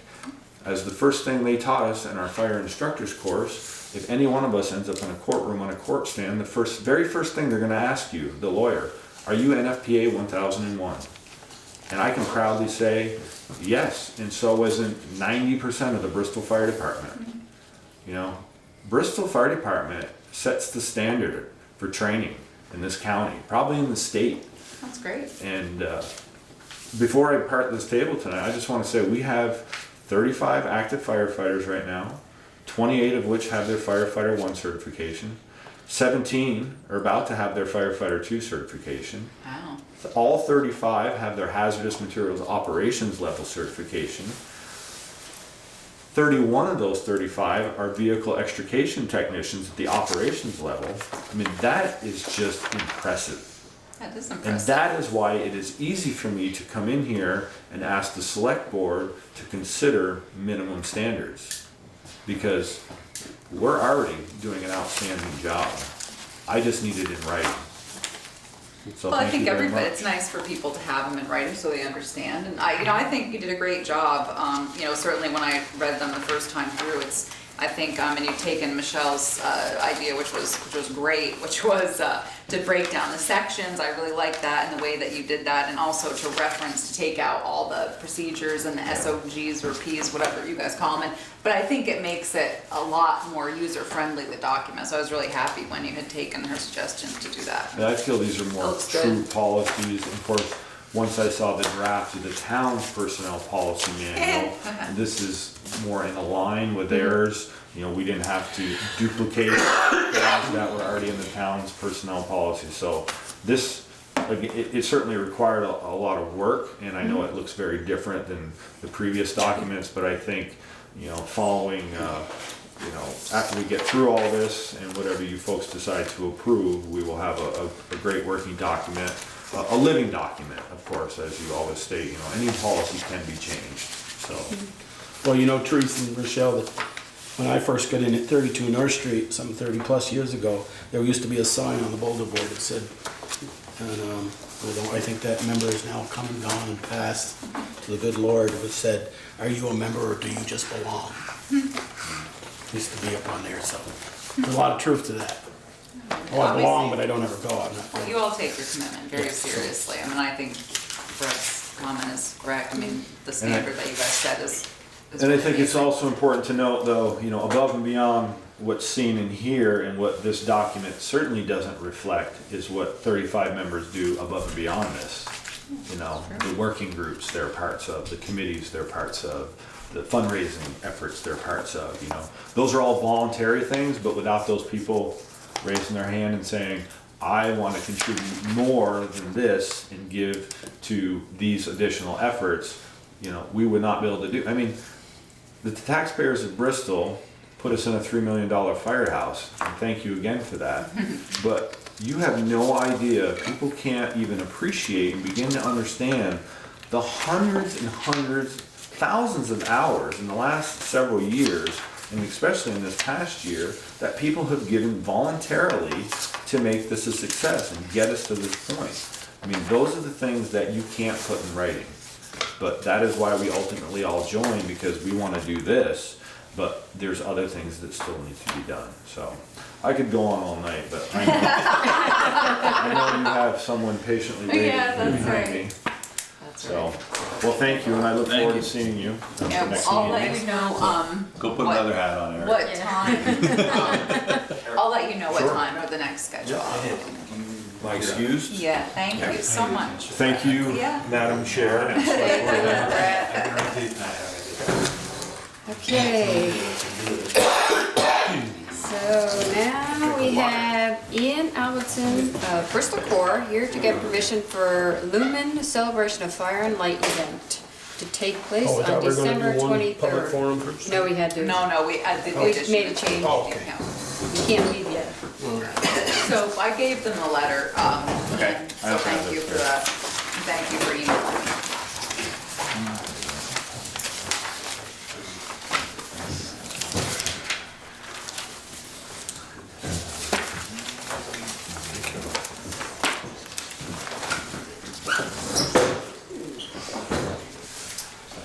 Hello. So this is a new event that Bristol Core is interested in putting on for the town. It sort of broke off from our initial discussions that we were having for Chocolate Walk and what we were doing for that this year. We're looking to partner with Jess Messer here of Tandem to host a second event. We'll still do Chocolate Walk, but this will be a second event on December 23rd.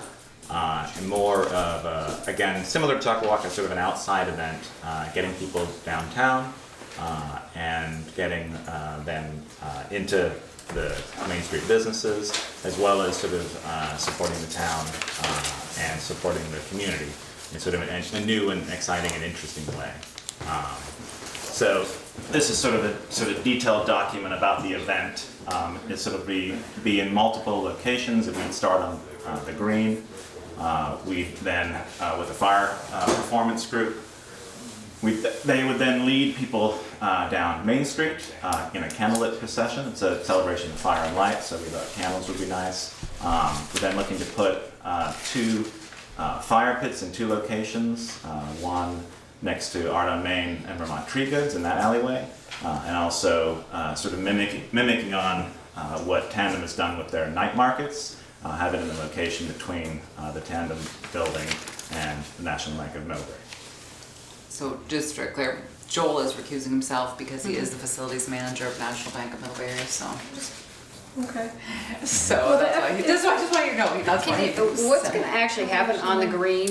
Yeah, I mean, did is you it gonna, talk they actually gonna be using fire in that, on the Yes. green? Yep. Live fire? Yep. Yes. And- Where? Yeah. I was like, I hope nowhere near the bandstand.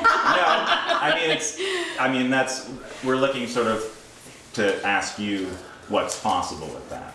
Usually it's sort of a more open space. So have you contacted, so you have to go through the recreation department. Correct. And currently the recreation department permit states that there should be no open fire, that's part of the permit on Okay. that, so, on their permit, but however, if the select board was to approve your use of that, she would obviously. Right. So this is a group that is their sole purpose is to do events in public places. And they have their own perimeter set up, they have their own insurance, they have the whole thing dialed in. It's not like there's just gonna be random people that blow on fire. They have a for perimeter insurance set up, that's purposes nice. and all of that. I think that we haven't really spent a lot of time discussing where it would take place, because it seems that we need outside input on the most prudent spot for that to be. Obviously, it wouldn't be anywhere near any of the structures. I was envisioning sort of closer to where the fountain is, you know what I mean? Yeah. Especially since we're gonna sort of depart and go down Main Street, and we want it to be in public view, you know, it's really just for fun. So what's their thing. perimeter? What do they kind of put up for a perimeter? You can see in the pictures in the document. Look through the rest, huh? I didn't see it, what is this? What is the perimeter? It's just rope lighting? Yeah. Okay, rope lighting, perimeter setup, perimeter, made it rope lighting. Yeah, I was picturing this sort of same location that the movies in the park is sort of set up at, where the screen is located. Yeah. But obviously that's a little bit closer to the trees maybe, but as large an open area as possible. Yeah, and they would, and like you said, they have their own proof insurance, and they would be required to list for the town of Bristol as additional insured. Correct. If the, board approved that part. Okay, so the fire pits are actually gonna be in a pit. Yes. Well, They're contained. They're contained. they're contained. There's On the pictures of those. Vermont Yeah. Tree Goods Art on Main side, Carol Wells had, and then one other. Baron Thomas. And then, And Thomas. oh, okay. Yeah, they're the owners, yeah. And then this woman Alicia, who owns Main Street Thrift and Vintage, just have the regular little, like, you know, home size Yeah. pits that have covers on them. So those will be on that side. And then the other side, I think there's a picture, is the larger picture, is this guy who's going to be catering the event for us has these, you know, same thing. It's a self-contained, lifted off the ground. It's probably like a 3-foot diameter.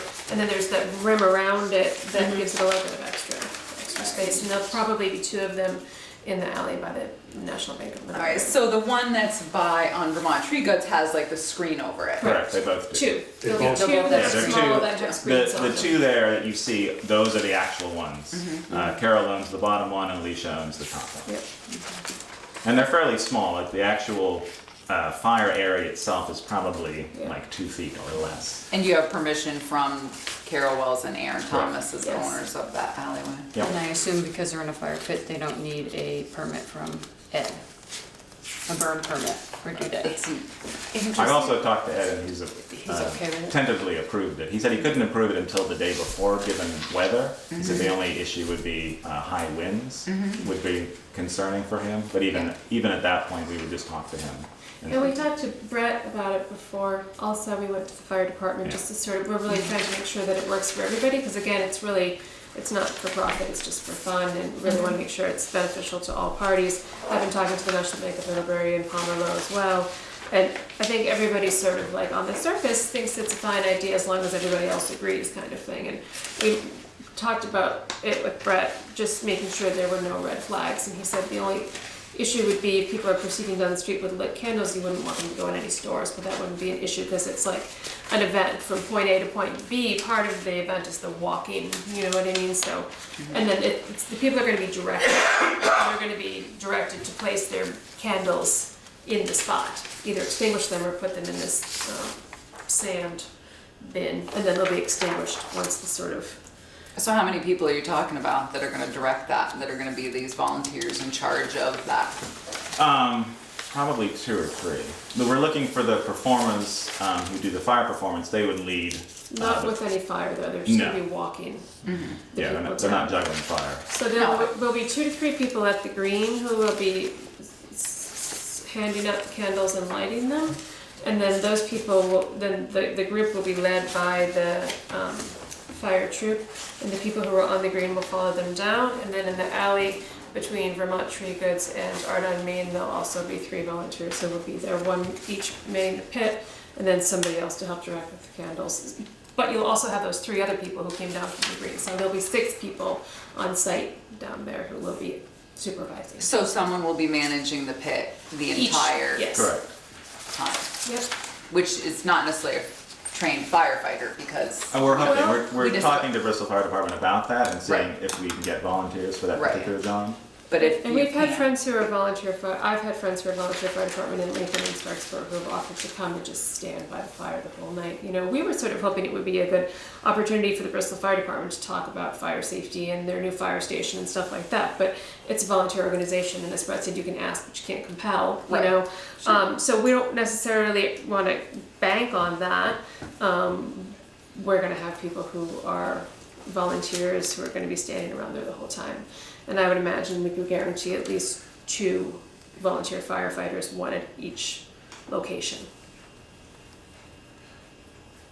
And there are 2 fire pits per alley, right? Correct. Correct.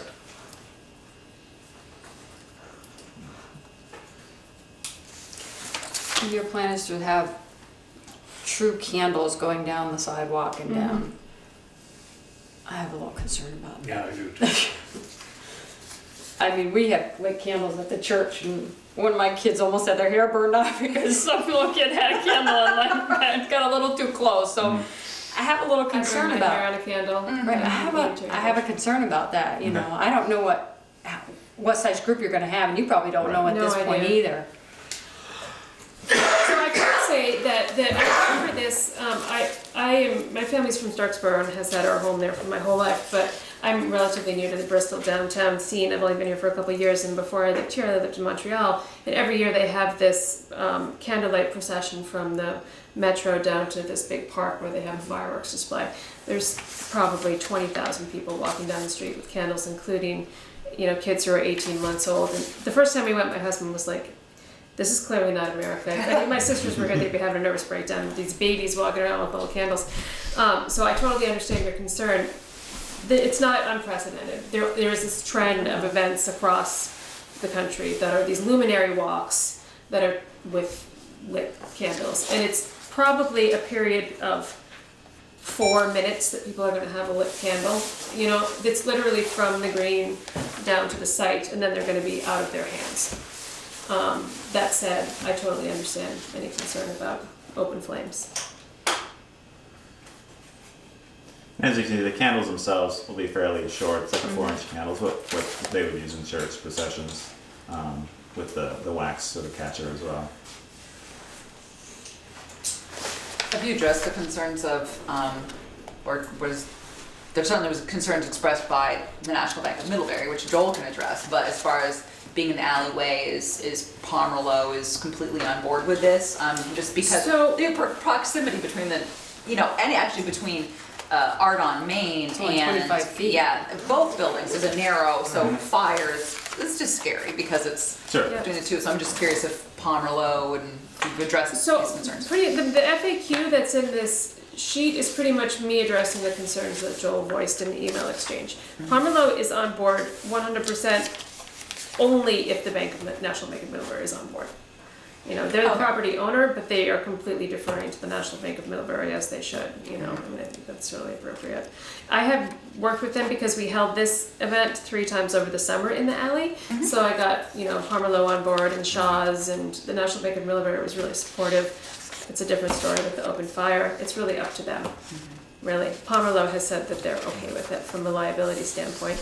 And we've had, I mean, I think the fact that there's precedent is helpful. You know, they've had a decent experience with us in the past. And there's going to be just one outside party who's on site. And he's actually the guy who owns the fire pits, is this caterer who's going to be doing the food. And he will just, you know, be listing Pomerleau family on his liability insurance. And then as far as I've been able to ascertain, that's all he needs. That's all they need in terms of insurance. And what about the core? Are you getting a tulip? Yes. Yeah. Which is, just for the record, which is basically he's going to buy an insurance policy to cover the event. Correct. Similar to what we do with Cocoa Rocks.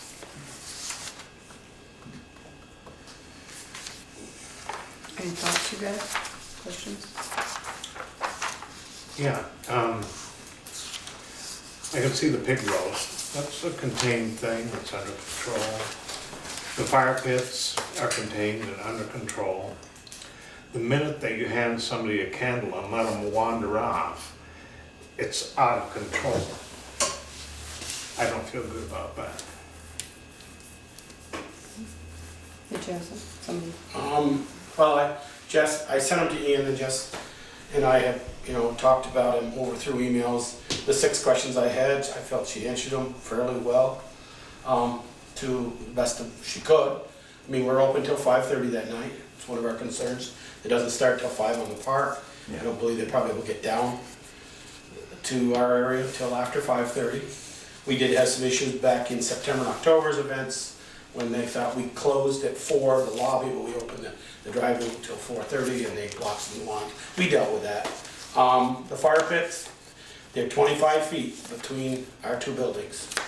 And I met with the bank president today and she had some concerns and she was gonna let me know.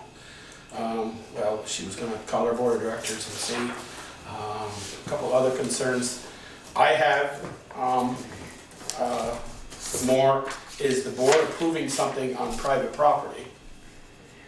I think the board's is going down a slippery slope. Maybe you should look at your approving what's on the park and what's going down your Main Street sidewalks, because those are public. Right. Once it gets inside, Absolutely. that's a private property, whether I was going to have a candlelight vigil at 65 Pine Street or 28 Main. No, and the Still board's, on private property. Absolutely. I mean, the board has statutory authority to manage what happens on park and on the sidewalk. But you're right, once that becomes private property, it's a Their slippery slope. September and October events were fairly popular, have to be more popular.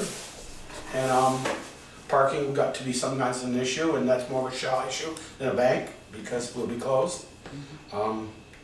But as Ted was saying, if somebody wants to wander in the covers with their thing and say, hey, can you get me a pizza for this, and I'll be back in an hour to pick it up, and they got their candle, and then that's, or run into the bakery, get a cup of coffee because they're cold, they don't like hot chocolate. I'm just throwing out some Yeah, examples no. where that candle can wander in and out of a building, and you don't Right. know that. And you're not gonna be able to, Yeah. facilitate that, Yeah. to stopping that. Right, they could It's almost use virtually impossible. something else. Would you consider LED. substituting flashlights for candles? Or even For that the procession. luminaries, they've got the Yeah. LED Sure. ones or glow sticks or We something looked or into other. that.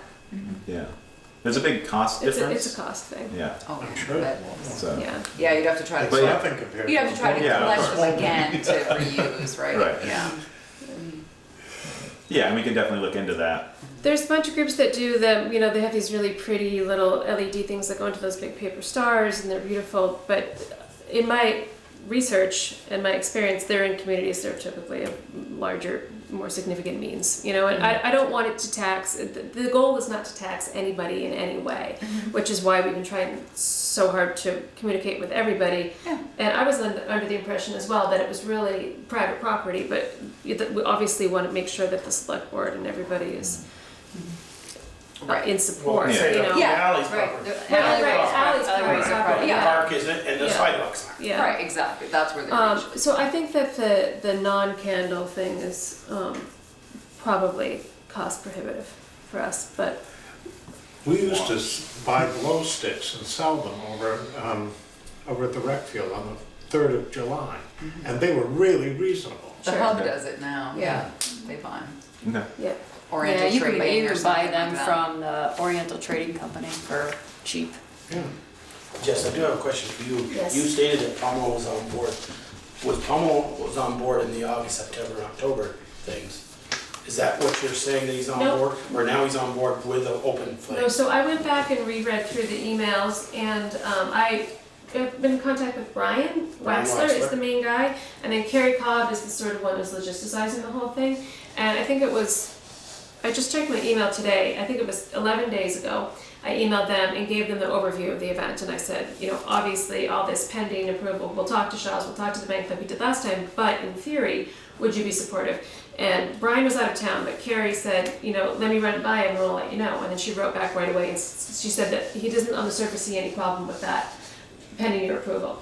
So then the conversation happened with Ian, and then there was an email that was sent to them from you guys because there was this assumption that Pomerleau said they were on board.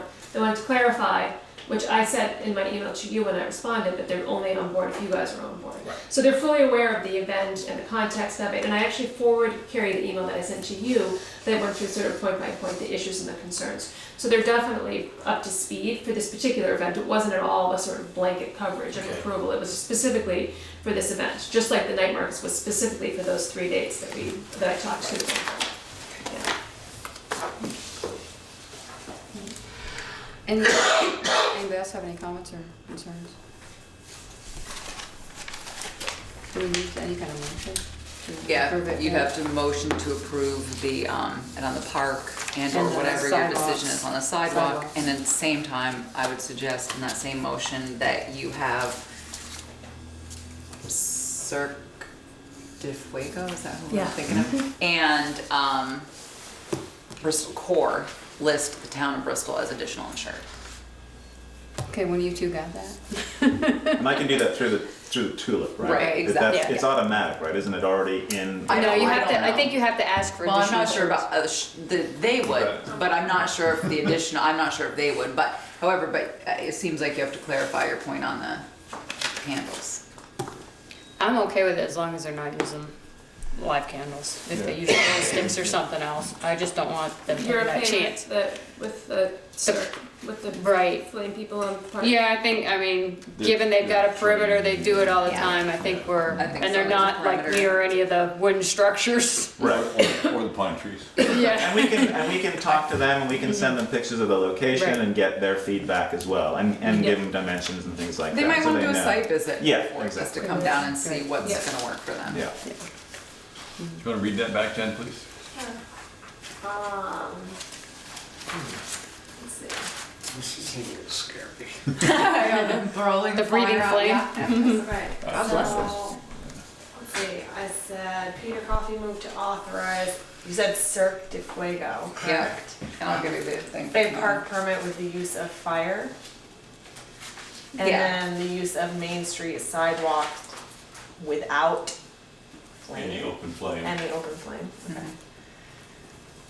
And that each Cirque de Fuego and Bristol Core will provide proof of insurance, or Will- list the town As additional insured, yeah.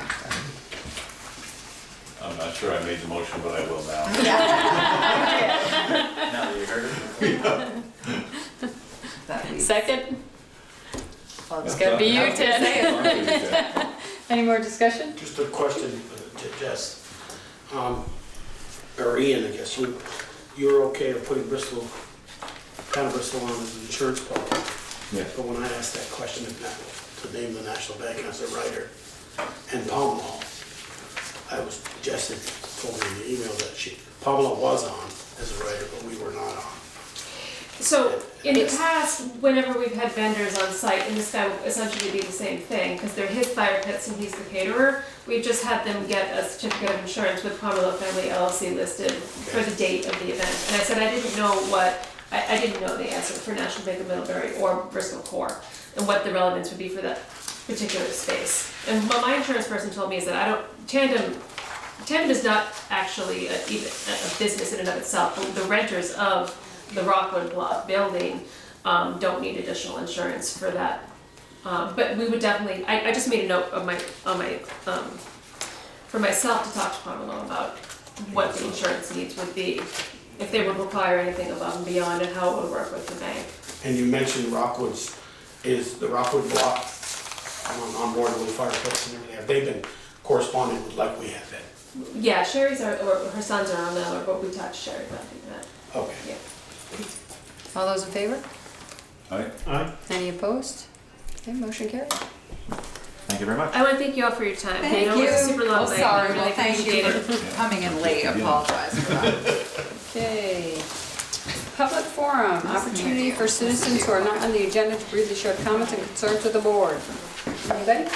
Everybody have a happy Thanksgiving. Thank you, sir. Thanks, Jim, too. I actually, Discussion and motion to hire Tasha Bouvier as minute taker for the select board. I had something For public forum? for public forum. Oh, okay, go ahead. Sorry. And she came home from work, and after the August 8th meeting, I believe it was, where a whole bunch of homeowners on Mountain View came in to express their concerns about the path that the water line was going to take Yep. and the effect of digging and drilling on their trees. Yeah, and you guys moved the whole Yeah. project back so that it wouldn't affect it. I told Diane I would bring this up. I got an email from her when she came home from work, November 16th. Remember the discussion at the select board meeting where Alan Heiser came and discussed the plan for digging up the water line on Mountain View and using focused digging or whatever, so that the big maple on my front lawn might be protected. Today they dug it up while I'm at work, otherwise I would have watched them. And now there's actually a pile of roots by the tree that have been cut and removed from the ground, plus exposed roots that have been cut. I don't care about the grass or the piles of dirt or the holes in the lawn. I was just hopeful that the tree might be spared. Do you have time to cruise by? And first thing in the morning I did. And actually, what I saw was not catastrophic, I don't believe. Come on. This is what she saw. And they're from fairly sizable roots. I just thought it wasn't very sensitive to leave those roots there where she could see them when she came home. She had no idea whether this is going to kill the tree or not. It also wasn't clear to me why the trench couldn't have been pushed 3 or 4 feet away from that tree. I just think a little bit more contact when this sort of thing is gonna happen. Ted, can I see the pictures? Yeah, I will reach out to, Green Mountain I Engineering did. tomorrow. Oh, no, I talked with 802. Yep, and what was there? They were concerned with their bottom line and nothing else. Okay, that's unfortunate. I will definitely reach out. That is where the curb stop is gonna go, right there. Okay. This I is a will new reach- curb stop? Huh? This is the new curb stop? This is a new line requiring a new curb stop. Okay. All right, I'll call Green Mountain Engineering in the morning. It's just, I'm only bringing it up because I think that the way it was conducted was insensitive. Okay. And I'm sure that the tree is okay. Yep. All right. I'm just gonna shut this Yeah, door. okay, good idea. I was just thinking, okay, thank you, Ted. I will definitely speak to, call them tomorrow, so, thank you. I don't want to make a big deal out of it. No, but I don't it's think definitely- Diane does either. I'm sure she doesn't, because that's Diane, but still, they need to be aware of what, we Yeah. had that meeting on the 8th and they pulled the whole thing back for this Yep. purpose, so, and, so we'll definitely deal with that. All right. Discussion and motion to hire Tasha Bouvier as note taker for the select board. And you had agreed to the $15 an hour, but you're gonna want in your motion to $30 minimum. So, I move that we hire Tasha Bouvier to be our minute taker at $15 an hour with a minimum of $30 per meeting. Second. Any discussion? All those in favor? All right. Any opposed? Okay. you're not opposed, Joel? We're on, We're on number 2. Tasha Bouvier. Okay. Discussion and motion to hire Desiree Ross as new Hub AmeriCorps volunteer. So also, just as part of that, as a reminder that her stipend is $12,600, half is gonna come from AmeriCorps, half is from the United Way of Addison County grant, so there will be 0 taxpayer dollars spent on that. Bristol thing, well, Yeah, right, exactly. Bristol property tax dollars, there you go, thank you. and that one was, oh, well, of course, that's AmeriCorps. I'll volunteer, so that comes from AmeriCorps. Never mind, Joel. yeah, they're Okay. Somebody want to make a motion? well vetted. She's been interviewed, you had, Yeah, I You're involved reviewed, in that? Right, I had to review this. somebody want to make a motion? I'll make a motion. I don't have a problem with Okay. it. As long as that is a situation that persists. Yeah. Yeah. Second. Any discussion? All those in favor? All right. Any opposed? Okay, motion to name the new Firehouse Drive per outcome 11/8/16 survey. I have a question, I forgot to look. Mary brought it to my attention that maybe firehouse is one word. So, Did you check it? I forgot to check it, I got sidetracked. I should- Make a motion, name the new road Firehouse Drive. And Teresa checks the spelling. Spells the same, whether you hook them together. Somebody want a second? Second. Any discussion? All those in favor? All right. Aye. Any opposed? Okay, motion And again, carried. thank you for Pete Coffey for counting the survey, so Well. appreciate that. Because we were so efficient on Yeah. our table, I had time to do that. Unlike the other. Yeah, really. Unlike the Yeah, other. you were here really late. Really long arm. Yeah. Okay, discussion of redevelopment of 32 North Street. Okay, I found the map, Joel.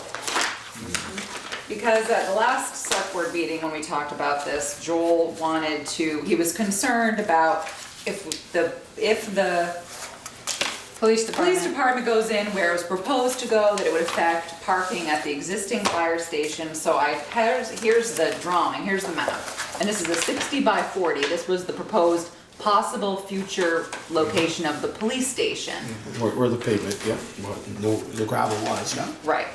So, I mean, that was just something you'd asked for, and I told you that I would come up with, because we were talking about the redevelopment of 32 North Street, and you'd had a question about that, and whether or not you should retain it for the police department. And my question was, Was there gonna be enough parking? That was Right. the question. could this apparatus drive parking entrance or exit, go out here, come back in, and this become all these, I don't know, 8 or 10 parking spots gonna be put over here. Could that be done by the, my question was 2 meetings ago, or a meeting Yeah. ago, was to get with the architect, could that be But done? yeah, you'd asked me for the map to see where we could go, and then I was hoping that Peter would be here because he's the one who installed this, so we would have a little better idea. These lines are obviously all part of your existing system, and these tanks are here, and let's see, where is your, This is the pond, This is the pond. swale, whatever. Here's the first pond, and the second one. right, and these were the Contours. swales to, I mean, for your, Contour lines. thank you. So here is your existing, and your gas pump is now, isn't it right here? Somewhere right in there, yeah. Yeah. At the third spot. Okay. So these guys would have a, sally port, so they wouldn't really take up much additional parking. It would depend on how many spaces that you thought you were gonna lose right here. You also have, I think when we talked about the future road, that there was gonna be off-site parking. So any spots that you lose here, there's a possibility of relocating them. I guess my $1 million question is, does this become an exit anymore, or do they have to go back out? Or can it come I this think way? it's gonna remain, I think So it's this a road one-way will right continue. now. It remains one way. So this road could continue down around? Yeah, it would have to. Yeah, It would have to. Yeah, see, those tanks should be gone. Right. Why should they be gone? Natural gas. Natural gas will go someday. I mean, like I said, this is not gonna happen. New police No, station no, in the public absolutely. is not gonna happen right off. no, I absolutely just don't not. wanna sell something before we think we might use it for future use, the lot itself. Right. So do these connect? I mean, so that they can have access to the conference room? We Right. talked about it. Yeah. There was a time when it was like, no, it would just be sidewalk, and then there was another time where it was discussed where it would be an enclosed Enclosed, breezeway. yeah. I think that would be part of the ultimate design Discussion. that you would decide Well, down I the road. know a lot of what they now call public safety buildings, which are combined police and fire that I've been into. They share, like they share the fitness area. And they that's share the exactly- And that's the conference plan. And that's That's my- exactly the Yeah. plan, is for them to share. room. I mean, that's just logical. Yes, and that's exactly the plan, Peter, is for them to Yeah. share, so we're, the cost is less. So the concern was, brought up by Joel the last meeting was, the desire to hang on to 32 North Street, which I said, I don't, my concern is that a different board, because Peter and Ted were not part of the board, but you guys hashed this issue out and decided to move forward with the redevelopment, and so we put out a bid, we've gone through the whole process, and we're revisiting. And I'm not saying it. that wouldn't happen No, I'm just saying. in another year or whatever, but I just wanna make sure we don't sell something before, boy, I wish we'd held on to it now, because it doesn't seem to work over on West Street, 2 buildings. Well, I That's can all tell know. you, if we held on to it and or even if we had talked about taking the building down, we would then have to put in a septic system on the town's money. Yeah. Well, it's up there already though. Yeah, we just hook up if it's on. The high pressure, Oh, you're saying you guys would hook onto right, if it was a Hook police, onto what? the septic. They're not allowing anyone else to hook onto town that septic. pipe we put up there. They could. I see what you're saying. Yeah, but if we didn't use it as a town building, if we held on to it, you at one point had said, well, why don't we just take the building down or take the building down and sell it as a lot, Right, but if we use it as a town building. town building, police station, Okay. or rec department, Yeah, the hub up there. Yeah, but yeah, well, but that's, Have we Don't- looked don't at all of our options yeah, before don't we think sell about the something rec we don't? department That's all I really wanna know. Have we looked at all of our options and our needs? And I don't mean needs in the next 6 months and 5 years, yeah. before we sell something and say, boy, we wish we had it back now. Well, yeah, I mean, Because that's we paid 3 times as much to go somewhere else to put up something. That's certainly not my decision, but I mean, I know. the hub and the rec department, as you know, being part of the rec club, are going to be in discussions with the club as far as the club has approached us about taking down the hub and building a in conjunction with the town. And then, of course, it would be the hope to relocate the rec department, the hub, the pottery studio, and everything right there. Right. Which would be a great solution to their issues. And then the police department, here with the fire department together, You had departments, highway department's not No, gonna use it, no. or, but certainly, you know, a discussion for you guys to have. Okay, so what more discussion do we need to have about 32 North Just- redevelopment? Well, if there's anything else that anybody had any other questions, I did look into, how does a town decide under 32 VSA which properties are exempt from property taxes? And there was towns of property owned by other types of nonprofits such as museums must use a different test to determine if the property is exempt, and the Supreme Court created a public use test.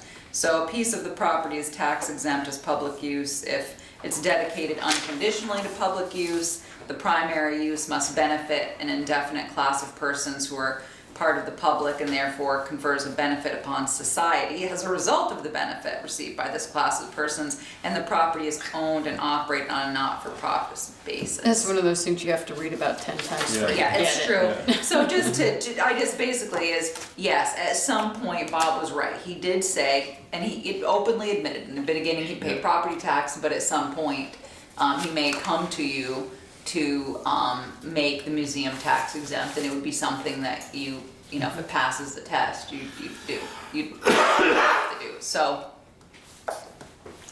it's just something to think about, because that was one of the issues. But as far as that, I don't know if you had any other questions.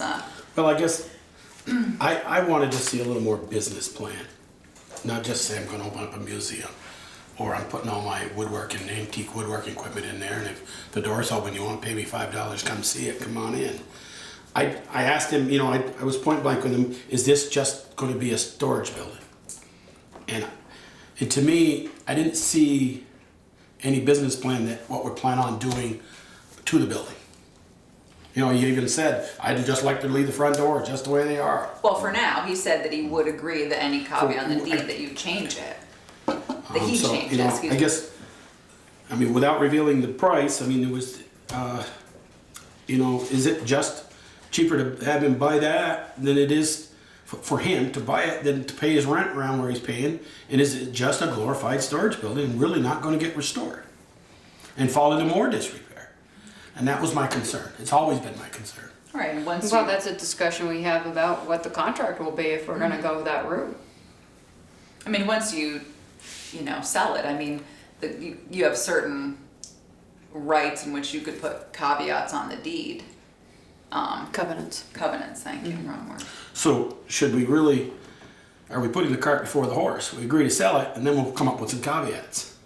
Or we come up with the caveats, what we want. Present it to them and they'll say, well, that was not what I wanted. Or Then that's. That's part of the contract, What right? about the town vote where the town's people voted to sell it?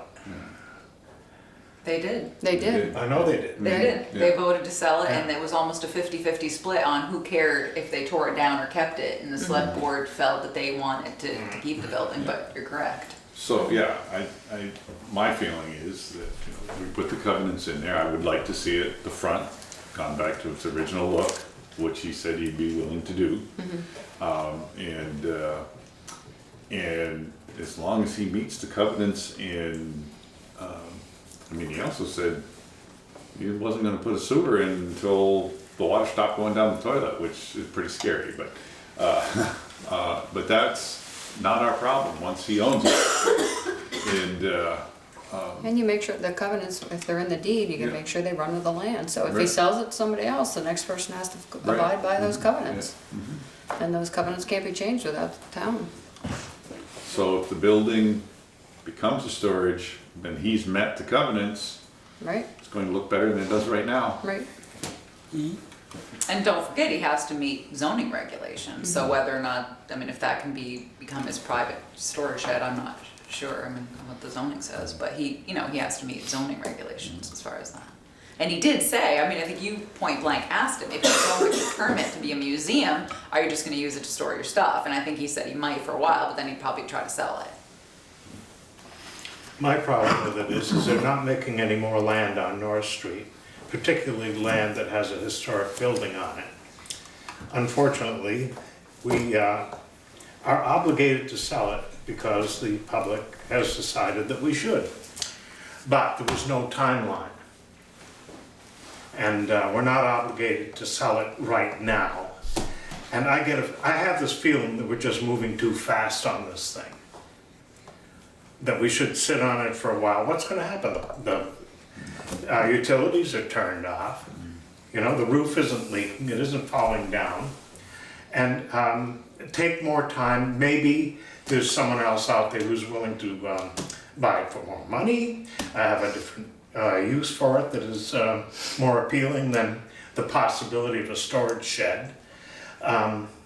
Maybe we're going to be using it, you know, as a municipal building again in some other form.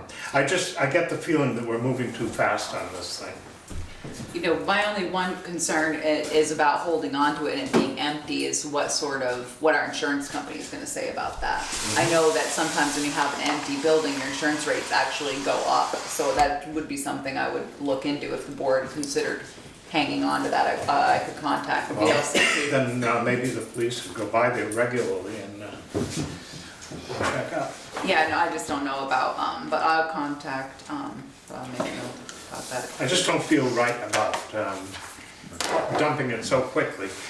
The decision to sell the building was made less than a year ago. And I get the feeling that we're just moving too fast. If we wait, what do you think will come up? I don't know. I mean, I'm curious as to what you think I'll go get the waiting will crystal do. ball and, you know, I have no idea. I have no idea, but I don't think it's right to just dump it as quickly as we are. I mean, we certainly have, you know, advertised the, I know. and had, you know, 2 interested and then 1 drop out, so 1 interested, so. Well, I'm wondering if we didn't offer it for long enough. I remember when we did the walkthrough. Motion. Let's see, we A motion to. we held, well, we issued this on Thursday, July 14th. We had that walkthrough.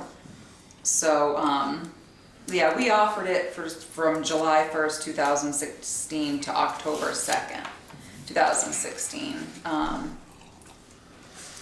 I believe somewhere in there it also says that the board can reject any and all bids. Yes, that's a disclaimer. The town of Bristol reserves the right to refuse any and all applications when proposals are considered of equal quality and value. Preference may be given to firms, individuals residing in Bristol, so we always have that I'm gonna right. make a motion and just a table doing anything about it right now. Until, does a tabled motion need a end Well, date? I don't know, to a date certain? I'm not sure. I'd have to crack open Robert's rules, to Yeah, be me honest. too, I don't know the answer. Do you? I don't know the answer to that You can either. table stuff indefinitely. What's that? You can table stuff indefinitely, as long as it's not a public hearing. I think it's gotta be to a date.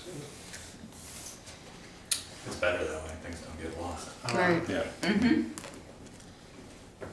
6 months, a year, what?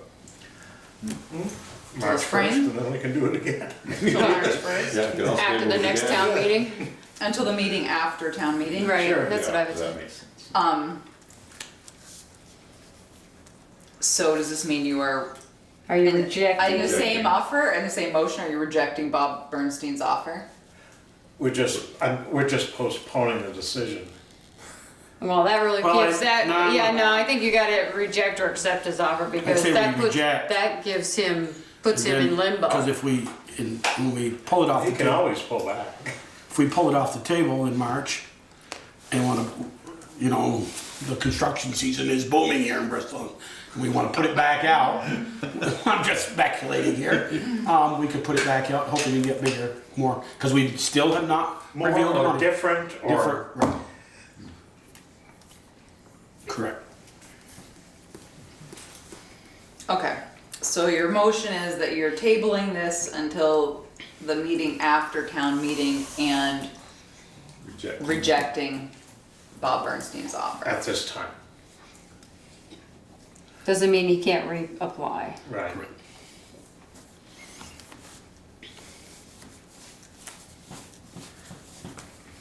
Okay, somebody want a second? Sorry. Any more, any more discussion? All those in favor? Aye. Any opposed? Okay. suggest you move 6 to 12:05, considering it's 9:30 and you still, if you're gonna discussion of your public hearing items, Yes, I'd say move we're it to gonna the move December number 6 5th. to December 5th. Okay. Approved minutes of November 7, 2016. Thank you for, was that my draft? Those are the ones I did? Yes. Thank you for reviewing that. Thanks, Eric, thanks. Bye, Ian. Anybody have any changes? No. Okay. Somebody wanna make a motion? Make a motion to approve the minutes of November 7th, 2016. Second? Second. Any discussion? All those in favor? Aye. Did you get that, Jennifer? It was You got that? Joel and Pete Joel and Coffey. Pete Coffey. She was multitasking. That's right. Okay, town clerk and treasurer's report, office report, including liquor licenses. Okay. Thank you. Bye, Brett. Special Thank you. event permits Bye. for, both for December 2nd, which is the chocolate walk, I believe. One is for Lincoln Peak Vineyard, inside the Bristol Bakery at 16 Main Street from 4:30 to 9 p.m. on the 2nd. So they're gonna be with Hogback Mountain Brewing then, because that's one we did last time. Right. So they didn't do this Yeah, last we time. got it, the same meeting, yeah. But Hogback, I think, are they in the bakery? Yes. Yeah. Oh, I guess I thought they were at Covers. No, they're in the bakery. Well, it's fine, I'm sure they got room for 2, I just was thinking that sounded familiar. You said that was the first one? Yes, If- sorry. Somebody wanna make a motion for that one? I'll make a motion, we allow that. Second. Any discussion? All those in favor? Any opposed? Okay. And then the second one is for Shacksbury Cider at Vermont Tree Goods at 27 Main Street, table inside the store from 4 p.m. to 9 p.m. Same date? Same date, December 2nd. Okay. Somebody wanna make a motion? Second. You wanna make a motion first? I thought Peter would say, yeah, I go second. Yeah, we switch, I'll make a motion. Somebody want a second? Sure. Any discussion? All those in favor? All right. Any opposed? Okay, motion carried.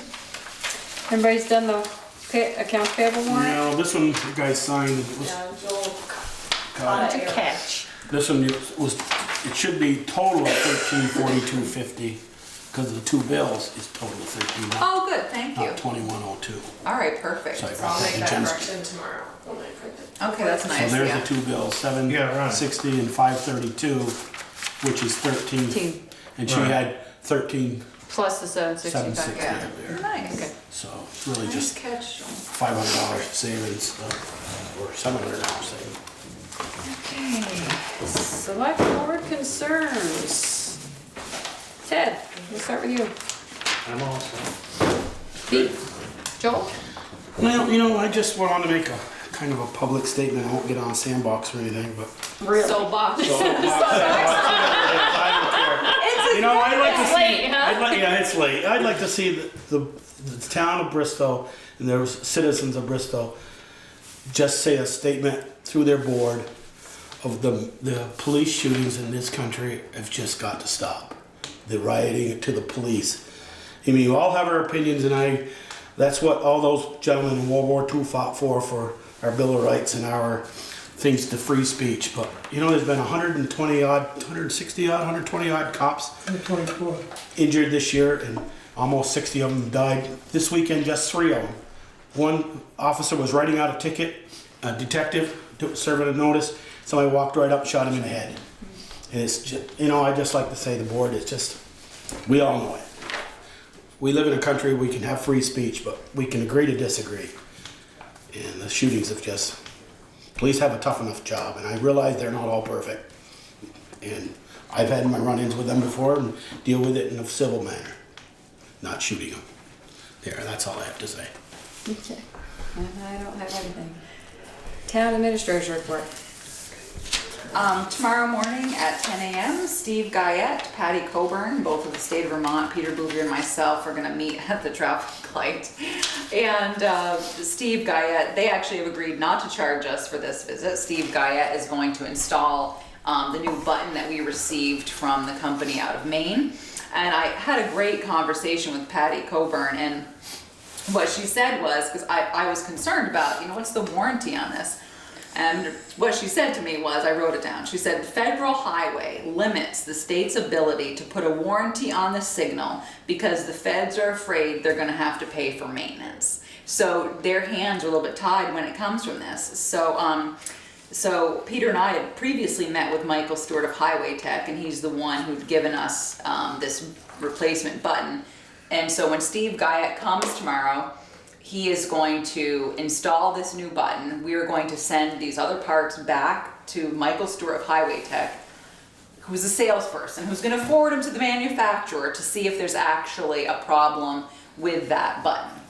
And the parts would be under warranty. The other thing I had expressed to her was that people were passing the buck, and that we're told it's the button, we're told it's electrical. And she said that Steve tomorrow would be able to perform some tests to see if this was indeed an electrical issue or if it was just the button. And she understood completely the frustration of the board, myself, and I said, I'm just a little disheartened that you spent $750,000 and you're not able to get a warranty on this. And so anyways, so we're gonna meet tomorrow, and she's in hopes that we can gather the information that we need, and if we need to drag Highway Tech and everybody else here from Maine to have a bigger meeting, we'll do that. So I'm just happy that she's been great about discussing this and getting involved and coordinating a meeting, because she understands. I said, look, if the select board is unhappy, I am unhappy. So we need to do this. So we have a meeting at 10, and hopefully we get some good news out of it. So we'll see. It's funny that now when the traffic light was put up on Commerce Street and 116 in Heinsberg Village, paid for by the National Bank, I had to bring that letter that says, now that the 30 days have been active, you are now responsible. The bank was responsible for that light and any repair to that intersection for 18 months. Yeah. Well, and they can walk away in less than a year and say, no, nothing. Walk their hand into this because, well, apparently, yeah. I mean, that's what she's saying. And I know. So on Friday the 18th, Pam and I met with a quote-unquote designated medical provider. This is something that we're researching recommended by VLCT, and we're researching as to be part of a personnel policy change. It would actually be a nice situation for us because it assists employees getting through any sort of workers' comp issue. It's a lot to come together if you're not a good advocate for yourself. It also helps the town as to saying that the town can mandate that if you are injured on the job, your first visit is to go to our designated medical provider, which is a nice thing. It's nice for them and certainly nice for us. So Pam and I met with her along with Jeff Theus, the local guy who handles our insurance from VLCT, and he was great. So we're just reviewing the contract with that now. So, and then on the 28th of November, I'm going to meet with a gentleman from Rural Community Assistance Partnership. I've already met with the state of Vermont, and they recommended this gentleman, and we have an appointment on the 28th. He's actually going to help me with the water rates, and I as we've explained before, you can't explain our formula. It's this half-page algebraic equation, so we pretty much just tell people minimum use is 63 cents a day. I feel the majority of our users are minimum use users, and we need to change our formula. My hope is to present you with a budget and a proposed water rate structure change at the same time, and this gentleman's going to help us do this. It's something he offers as a free service, so it's good. So I'm very happy about that. And who's that? Rural Community Assistance Partnership. And so we're going to do that, so I'm very excited about that. And so that's it for now. We still have more to... Actually have a couple more. How are we doing on the Mountain Terrace water thing? Has that started yet? I haven't been up by it. Yeah, Mountain, they're almost done. Oh, yeah. Yeah, they're going to be, good night, Thanks, thank you too, Jim. They're going to be paving soon, yeah. Yes. Good. Yeah. And are we pretty well ready to go out to bid for West Street? My understanding is we're going out to bid in January, yeah. Okay. Yeah.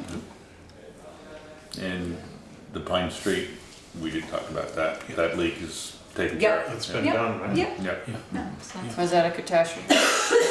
Only not bad. It was just, it wasn't exactly where we thought it was, and then what we were having is we were having problems shutting it off. Right. Because a couple of the valves, there was one. full of that- dirt and- Yeah, and one had a bottle shoved in it, so they weren't, so we had to get them cleaned out. So, On yeah. that, Cyrus and I had a little talk, and I stopped, and he said, it was 4:30, dark, and he said, I'm gonna go get the vac truck to vacuum that out. Yeah. So the next day, when he was done backfilling, and I stopped in again, and I says, wouldn't it have been better to, maybe the day before, gone over and see if those things were ready to shut off? Yep. And before you dug it open, then you decided, oh, now they're full of junk and I can't shut them off. Yeah, and we had that, I think he tried to be optimistic. And he says, and what, now yeah. I'm on, And that's part of our new operating procedure, certainly, yeah. So, and the good thing is, obviously, as these things happen, he cleans them out and then they get marked on a map and things get, Yeah. so.